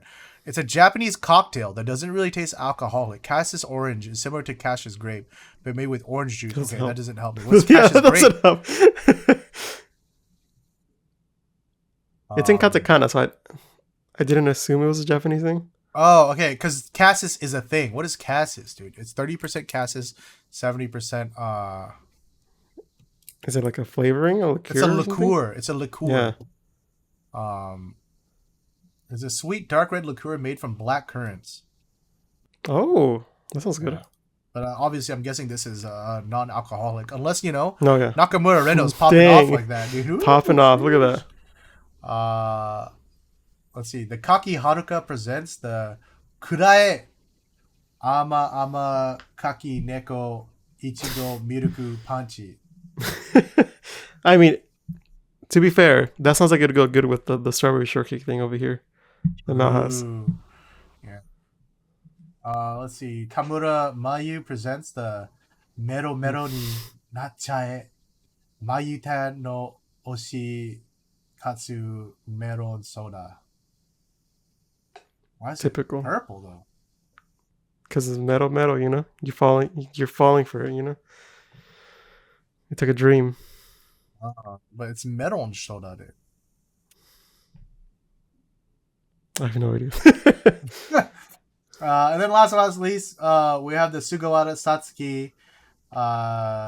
Sugawara Is it her colors? I don't know.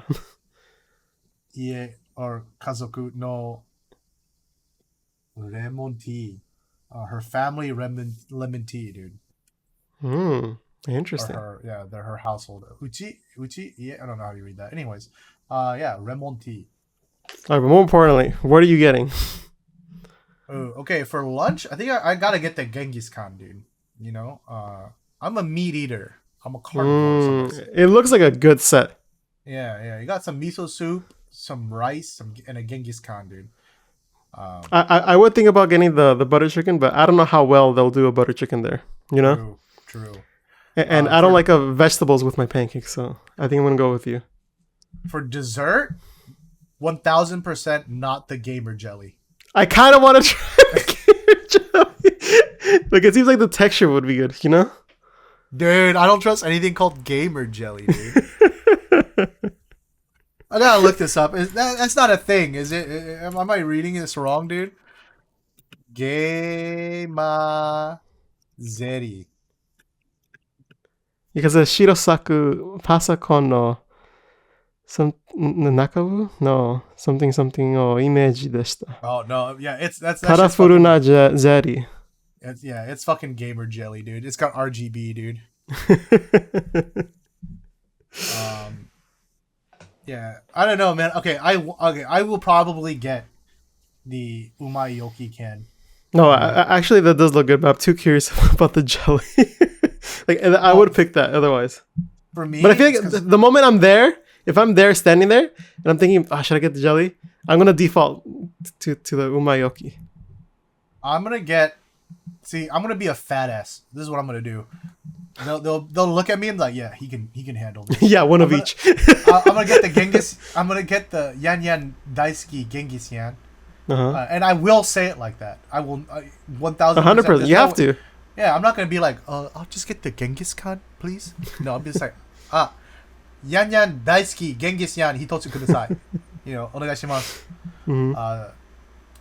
And then I'll also get the, of course, the Yoki can. But I am a little kakigori slut. Anyone who's been in the Discord. See, but I don't know if this one will hit. I don't know if this one will hit. There's 3 different syrups. I don't know. So something about it is giving me like it's gonna taste like chemical-y. I don't care, dude. I love shaved ice, dude. So I'll get these 2 desserts. I'm not getting the gamer jelly. That being said, I will get the kaki ichigo milk. Yeah, when you order it, what are you gonna say, Jimmy? Kurae ama kaki neko ichigo milk panchi hitotsu kudasai. お願いします。そして、メロメロになっちゃえ、まゆたの推し活メロンソーダ一つお願いします。2つください。2つ。すまん。I mean, I don't know. The Ichigo milk, I want to get it because I love Ichigo milk. But I will need like 8 lactates to drink this shit, dude. I already know that. And I really like carbonated drinks, so I kind of want to try both, dude. I just want to, I'm just in my self-care era, dude. So, self-care, treat yourself. Yeah. Cute stuff though. Cute stuff. Definitely looking forward to that. We can make our reservations on the website here. Oh. Yeah, dude. It's on the travel bus. How do you make reservations for this? Coming soon. Cafe goods coming soon. 8 cafe. Oh yeah. Do we click here? Oh, and they're gonna have more items later on. Yeah. You know how it usually goes. There's gonna be more stuff later on. So we'll us. We'll be reporting this as we get more information, even though we have no opportunities to go. But if you want to be a homie, and if you're in Japan right now, or you're going to be in Japan around that time, be a good friend. Go take lots of pictures and write us a book report. We love to live vicariously through events like this. Yeah, we love book reports here. Like when people write book reports, they take the time out of the day, write book report, so everyone knows about what's going on. And the homies write book reports, so go ahead and write a book report if you go to any events. Yep. But okay, one last bit of Nogizaka46 news. But you know what? It's some good news. So you may remember a while back during 35th single, we got the new 5th gen song featuring Ioki Mao Center. But unfortunately, that was around the same time as the Sailor Moon musical. And I think they had Okuda Iro had her Romeo and Juliet stuff. They have Star Tanjiro. Just too much going on at once. They just didn't have time. So unfortunately, they were not able to shoot a music video. But they have since been able to produce one. Jane ga Setsunai. They just released the music video for that a little bit under a week ago, 5 days ago. And we finally got my daughter Ioki Mao Center PV. So, you know what that means? We're going to go ahead and watch it. We'll be back with our thoughts. Jimmy, how many times have you watched this? Like 4 or 5. Okay. Reasonable amount. Not too much. All right, so we just got back from watching Jane ga Setsunai. What did you think, Mr. Box? I think it was a nice little song. Very Nogizaka-like. Let me just warn you right now. Anything negative you say, I will remember. It's fine, Jimmy. It's fine, Jimmy. I'll say that her the rating. No. Just kidding. Yeah. I mean, I do have a few complaints, I guess you could say, with with the song in PV. Not enough Mao, right? Exactly. Actually, though. Look, I mean, maybe I am biased. I will 100% admit that, but I think I think for a ballad like this, I would like to have a little bit more separation in the voices, right? I feel like that's a common complaint we have about. Yeah. But I was listening to I was listening to the new AKB track, and despite the fucking terrible mixing, you could hear all the individual voice lines and stuff. I'm like, dude, I miss this shit, dude. Nogizaka can do that. You get a little bit in the bridge, right? You get like that one line that Mao sings solo, and I've said this before. I don't think she's the best singer by any stretch of the imagination in fifth gen, but she's also. But I think she's definitely one of the more improved ones, and she definitely has that very endearing, idolish voice to her. And I wish they would have used that a little bit more, especially for a ballad like this. I think the PV itself does a great job of distributing a lot of camera time to all of the members. I love that this was not only shot in ultra widescreen, all right, or yeah, ultra wide, but it was also exported actually in ultra wide. A common complaint I have. But even to go a step beyond, a little step further, you could tell that this was intentionally shot for wide, right? I think this was this. I don't think they cropped this in. I think they shot with an anamorphic lens, right? You see? No, I think that's what it is. Yeah, because you the vocals see are the stretched a little. Yeah. And so, dude, watching it on an ultra wide monitor is a divine experience, dude. You know what I mean? I'm just like, every time I watch this, you get like the big lush greenery around them, those wide panoramic shots of the nature and the scenery. I'm just like,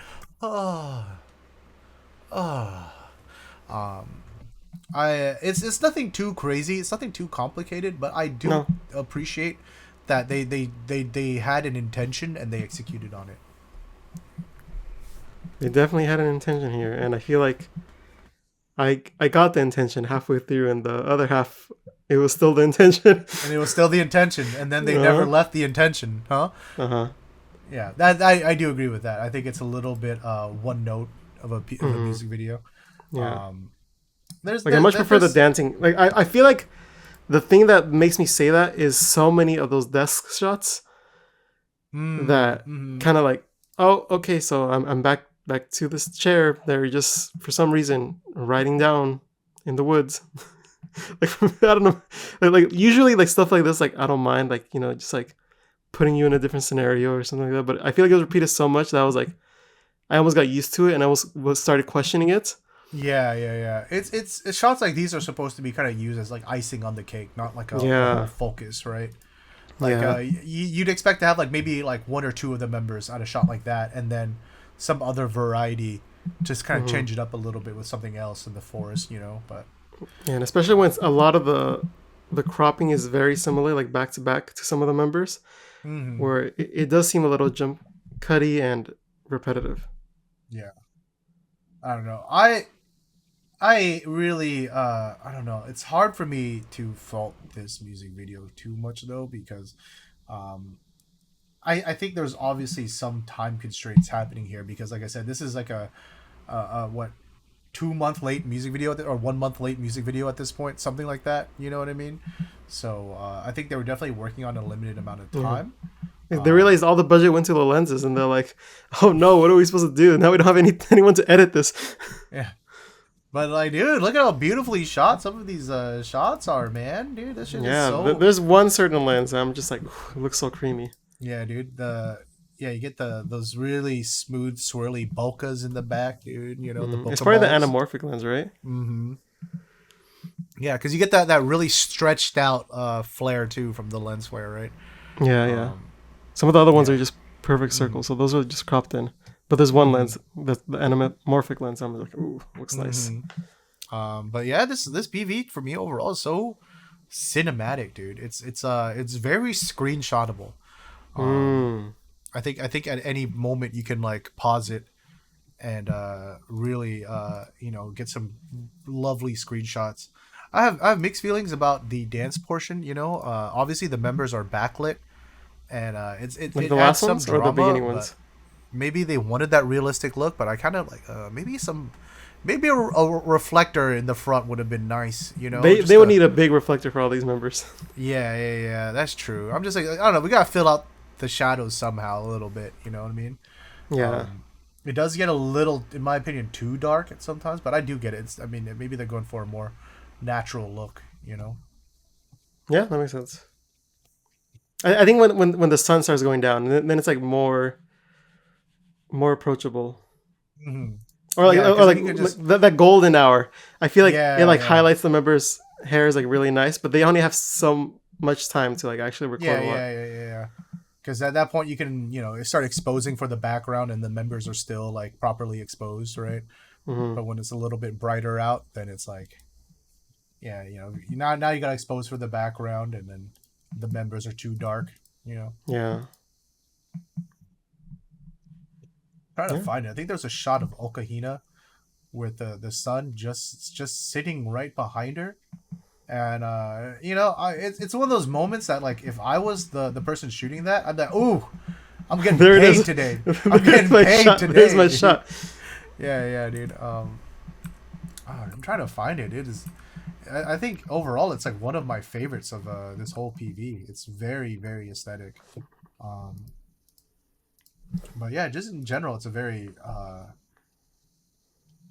just a lovely PV. I think I could wish that they just had a little bit going on for it.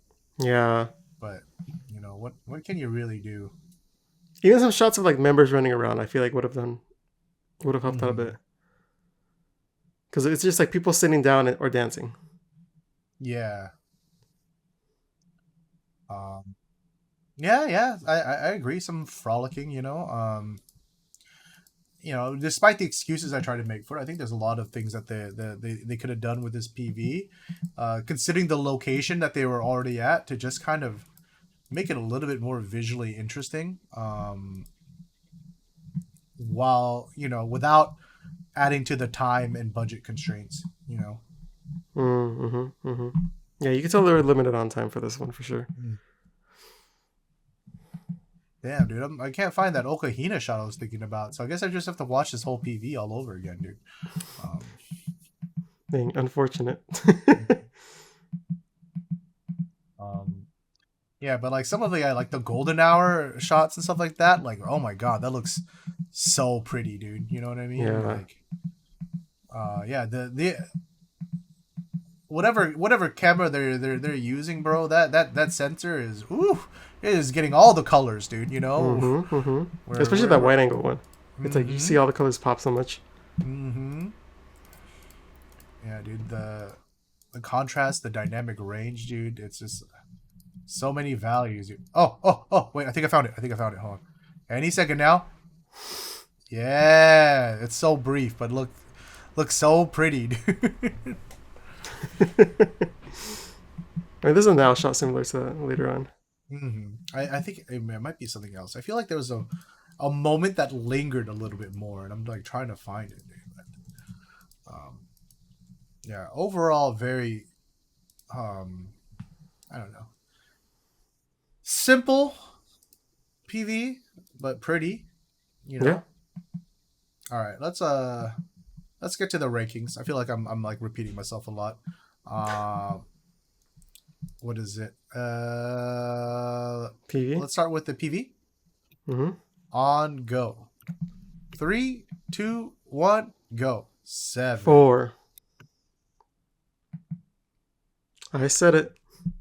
This guy is a fucking hater, dude. I just feel like compared to the average Nogizaka MV B-side, especially 5th gen, I feel like I've seen better, and this is not one of the strongest examples they have. Josh, what's the aspect ratio of your monitor? I gotta 16:9. exactly. You need to watch this on a 21:9 monitor. I'm just saying, concept-wise, I wish it was a little more packed. I get that. And then you watch it on a 21:9 monitor, and it feels like they're taking you into nature, Mr. Box. Yeah, but they take me into nature for the first minute, and then I'm like, okay, I see it's nature. Then for the other 4 minutes, I'm like, dang, we still here, huh? What the fuck? So do you go We're camping? We're still here at this table, just sitting down, writing in this notebook. Mr. Box goes camping, sets up camp, is like, is that it? We're just gonna stay here now? Am I just gonna look at trees? This is you make me sick. All right, Mr. Box. I can get it. Mr. Box and I have very different tastes, and I'm not gonna say he's wrong. I'm just gonna say that he's wrong to me. No, dude, I don't know, man. I really like this, dude. I think it's not. Is it the most complicated thing? No. Is it like the most technical thing? No. But I think it's that them sitting on the table for so many shots is the thing that takes me completely out of it. If it was them frolicking around or walking around instead of those table shots, I would have liked this music video way more. I would agree, but not to the extent that it gets dropped to a 4. It would have been like a 5 or a 6 without those table shots. Jesus Christ, dude. It just feels it cheapens it for me, because it's like, okay, we're relying on these shots over here that it's like almost cropped the same way. It feels a little amateur to me.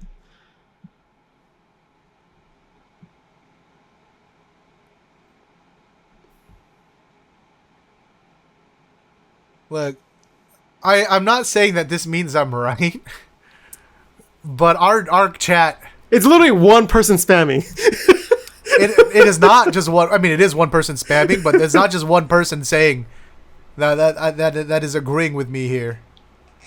I guess there's only one way to solve this. Dear commenters, drop a comment down below. Are you a fan of this PV or are you not, dude? Well, let's see. Because you know what side Josh Box is on and what side I'm on. It's been a while since we've had this much. I guess we've been this polarized, even though it wasn't that polarizing. It's a 4 and a 7. It's not the worst thing nor the best. That was different. We've had more polarizing. Yeah. Let us know what you think of the comment. Okay, let's talk about the song. Let's talk about the song. Okay. On go. 3, 2, 1, go. 6. 5. All right, thanks everyone for watching. Literally 1 point, Jimmy. Don't even exaggerate. Thank you for watching the slow podcast. It's been great. We'll catch you guys in. The song didn't really hit me, but I think if it came up, I listened to it. I agree. I mean, like I said, it wasn't like I wasn't like the hugest fan of this song. But I think for a ballad, it's done well. Yeah, that's what I was gonna say. Yeah. My biggest complaint is, like I said, I wish there was a little bit more divvying up of the lines. Yeah. Especially with Star Tanjo, hearing the members sing so much, I feel like it's kind of a wasted potential to not really show that on in a ballad, right? A ballad is kind of your opportunity to let the members flex a little bit, and if you have them on a show where they've been developing their singing for the past 2 years, maybe do something. I kind of want to see that, yeah. Yeah. So that's my chief complaint. But I think the song is a well composed song. I don't think it's that bad. But yeah, let the members sing. Yeah. Oh yeah. Is it my thing? No. But does it have to be? No. I agree. I think it's definitely one that if it comes on, I'm not going to change it. I'll keep listening to it for sure. Mm-hmm. I'm not going to seek it out, but if it comes on, I'll listen.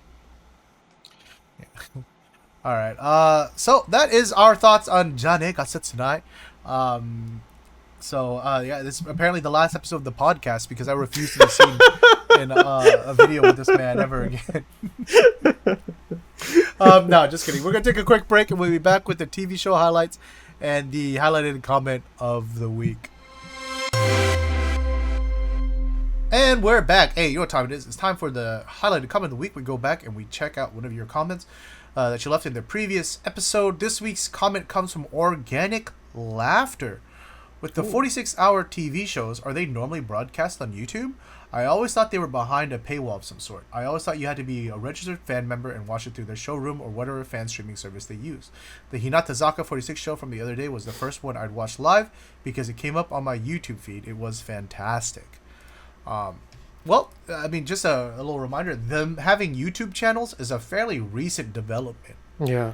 Right? So up until fairly recently, they didn't have YouTube channels at all. So I think the only ones who had them before was just Nogizaka, right? Well, other than like them like posting music videos on their channels. Yeah.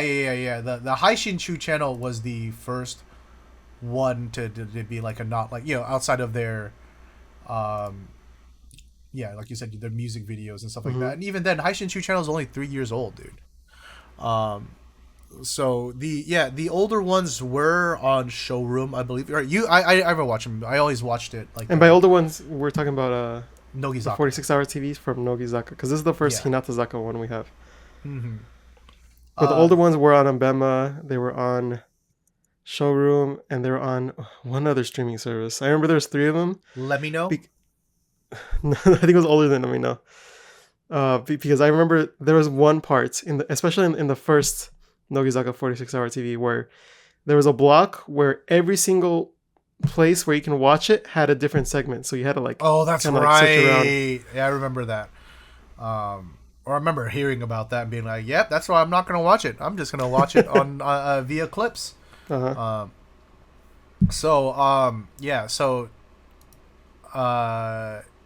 Totally valid. I think this is the most accessible the 46-hour TV has ever been.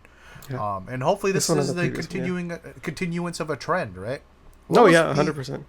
What was the last 46-hour TV? It was the Nogizaka one. Yeah, 2 years ago. When was that? Yeah, It might have been 2 years ago. 1 year ago, 2 years ago, something like that. But that one was on YouTube too. Yeah. So I was gonna say, was it? I think it was 2022 was the last one, right? I don't think they did it. Did they do it in 2023? I don't know. No. Yeah. Chat was saying the last one was 2022. So Okay. that checks out. So to me, that was probably the first time they did it on YouTube, right? And that was like because that was when they had a YouTube channel finally, the Haishinchuu channel. Whereas previously, because Nogizaka's done 3 of them, Mm-hmm. if I recall right.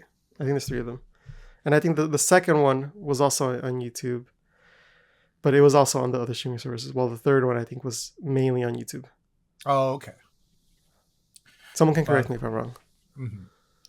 It's been a while, but yeah, this is the it being on YouTube is well, I mean, first of all, yeah, for Hinatazaka it's just the first one at all in general. But for Nogi, I mean, yeah, according to Josh, it has been on YouTube before, but traditionally it was on limited streaming services. So yeah, hopefully this continues. I think making it accessible to a wider audience is always a good thing. You know, I wonder how much money they are really making on these paywall services versus like ad revenue through YouTube. You know, because to me, I could be wrong, but to me, YouTube just seems to be a larger platform where they're gonna get more views, which you know obviously helps with marketing, but also in general is just I think a better revenue source than you know these paid services, right? Yeah, it's like at the end of the day, do they want more eyes on it, or do they want the bag from limiting it to these streaming services? Mm-hmm. Like for the growth of the group, it's probably going to be more eyes on it. Yeah. Who knows? I mean, I don't have the numbers, but for sure, I think the overall investment is always going to be better to focus on getting it to more people, right? Yeah. Mm-hmm. Yeah. I'm glad to hear that you enjoyed it. You know, watching it for the first time. Yeah. Mm-hmm.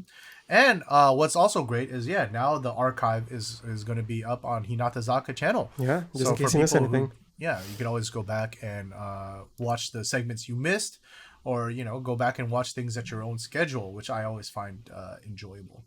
Yeah, for sure. Mm-hmm.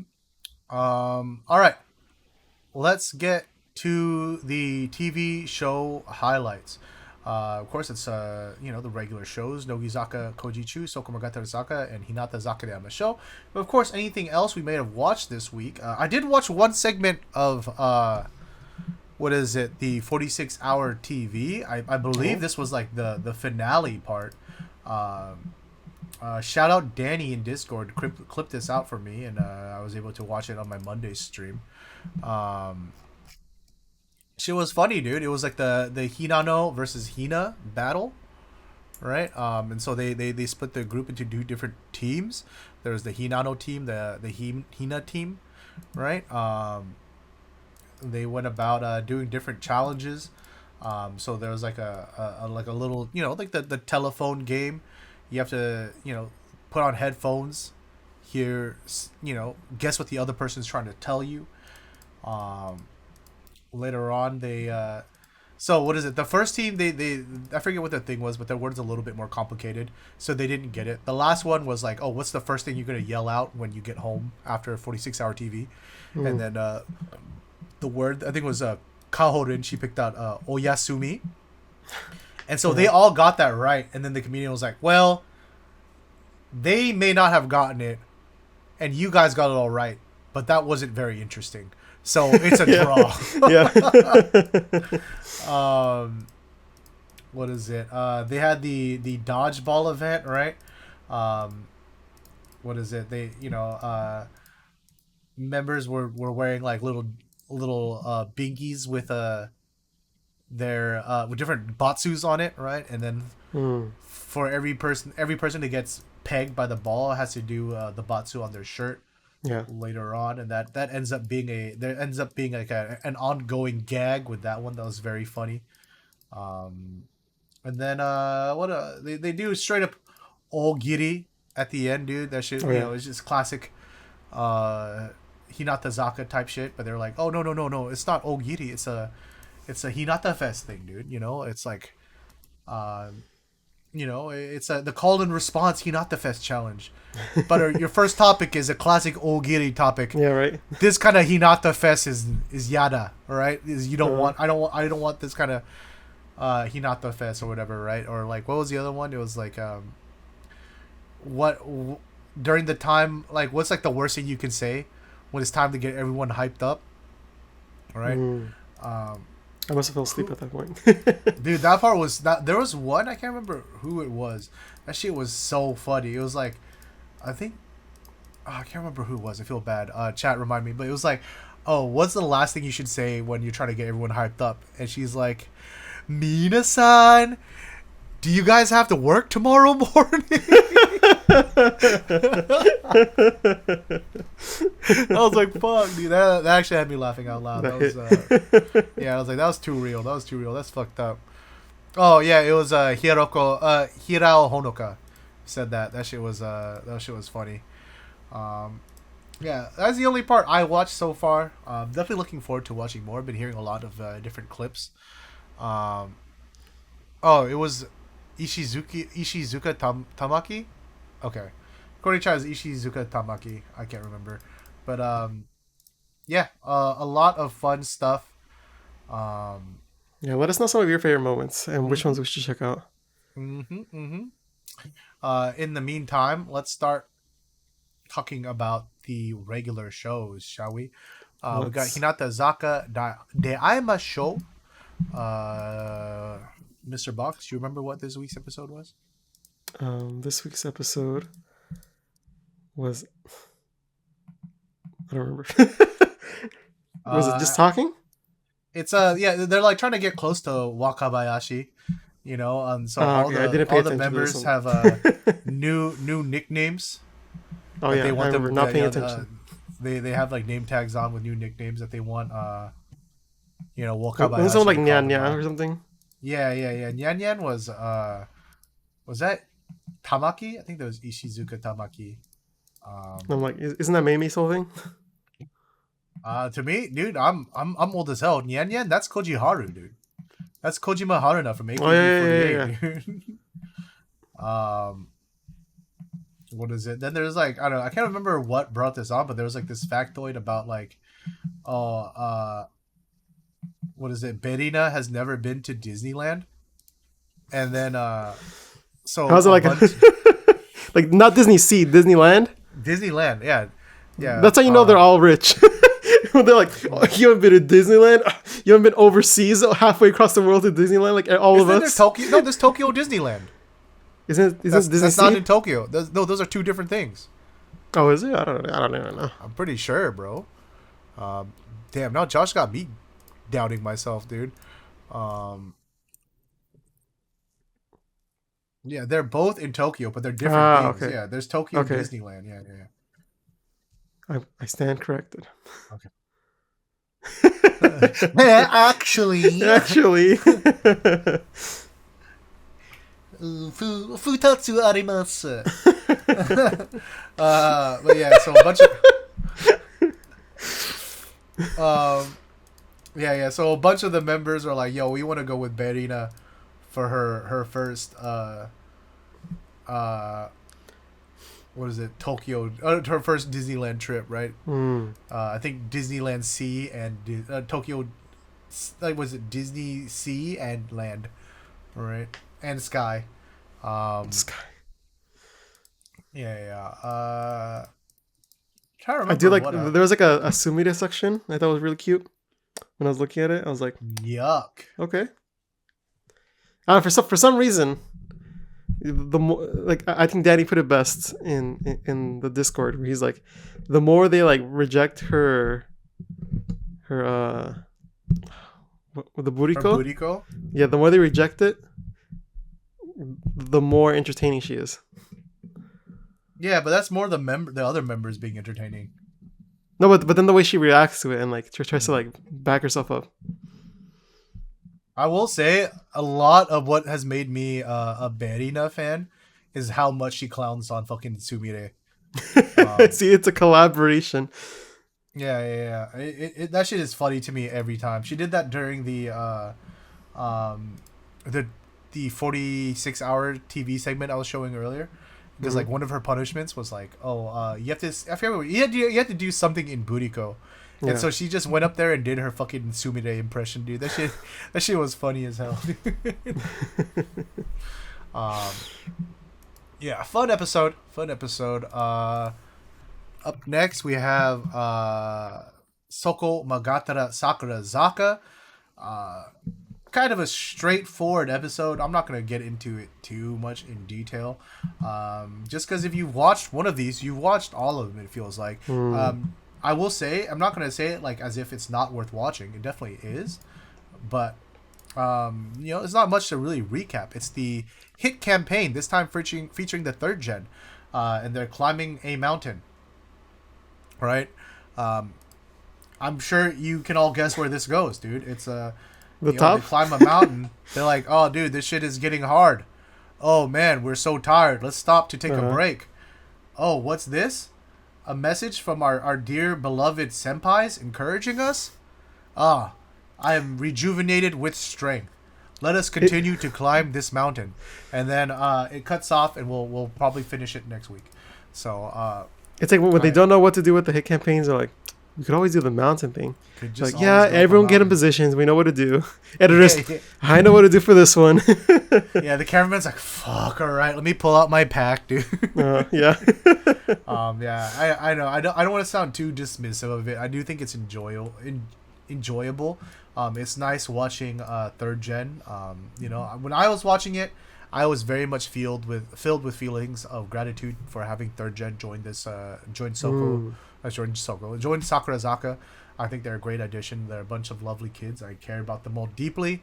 But as far as recapping it for a podcast, there's just not much to be said, right? Definitely go and give it a watch. Get a vibe for the members. But yeah, they're climbing a mountain. You've seen it before. Yeah. All right. Last but not least, last and probably least, it's the Nogichu rock paper scissors battle.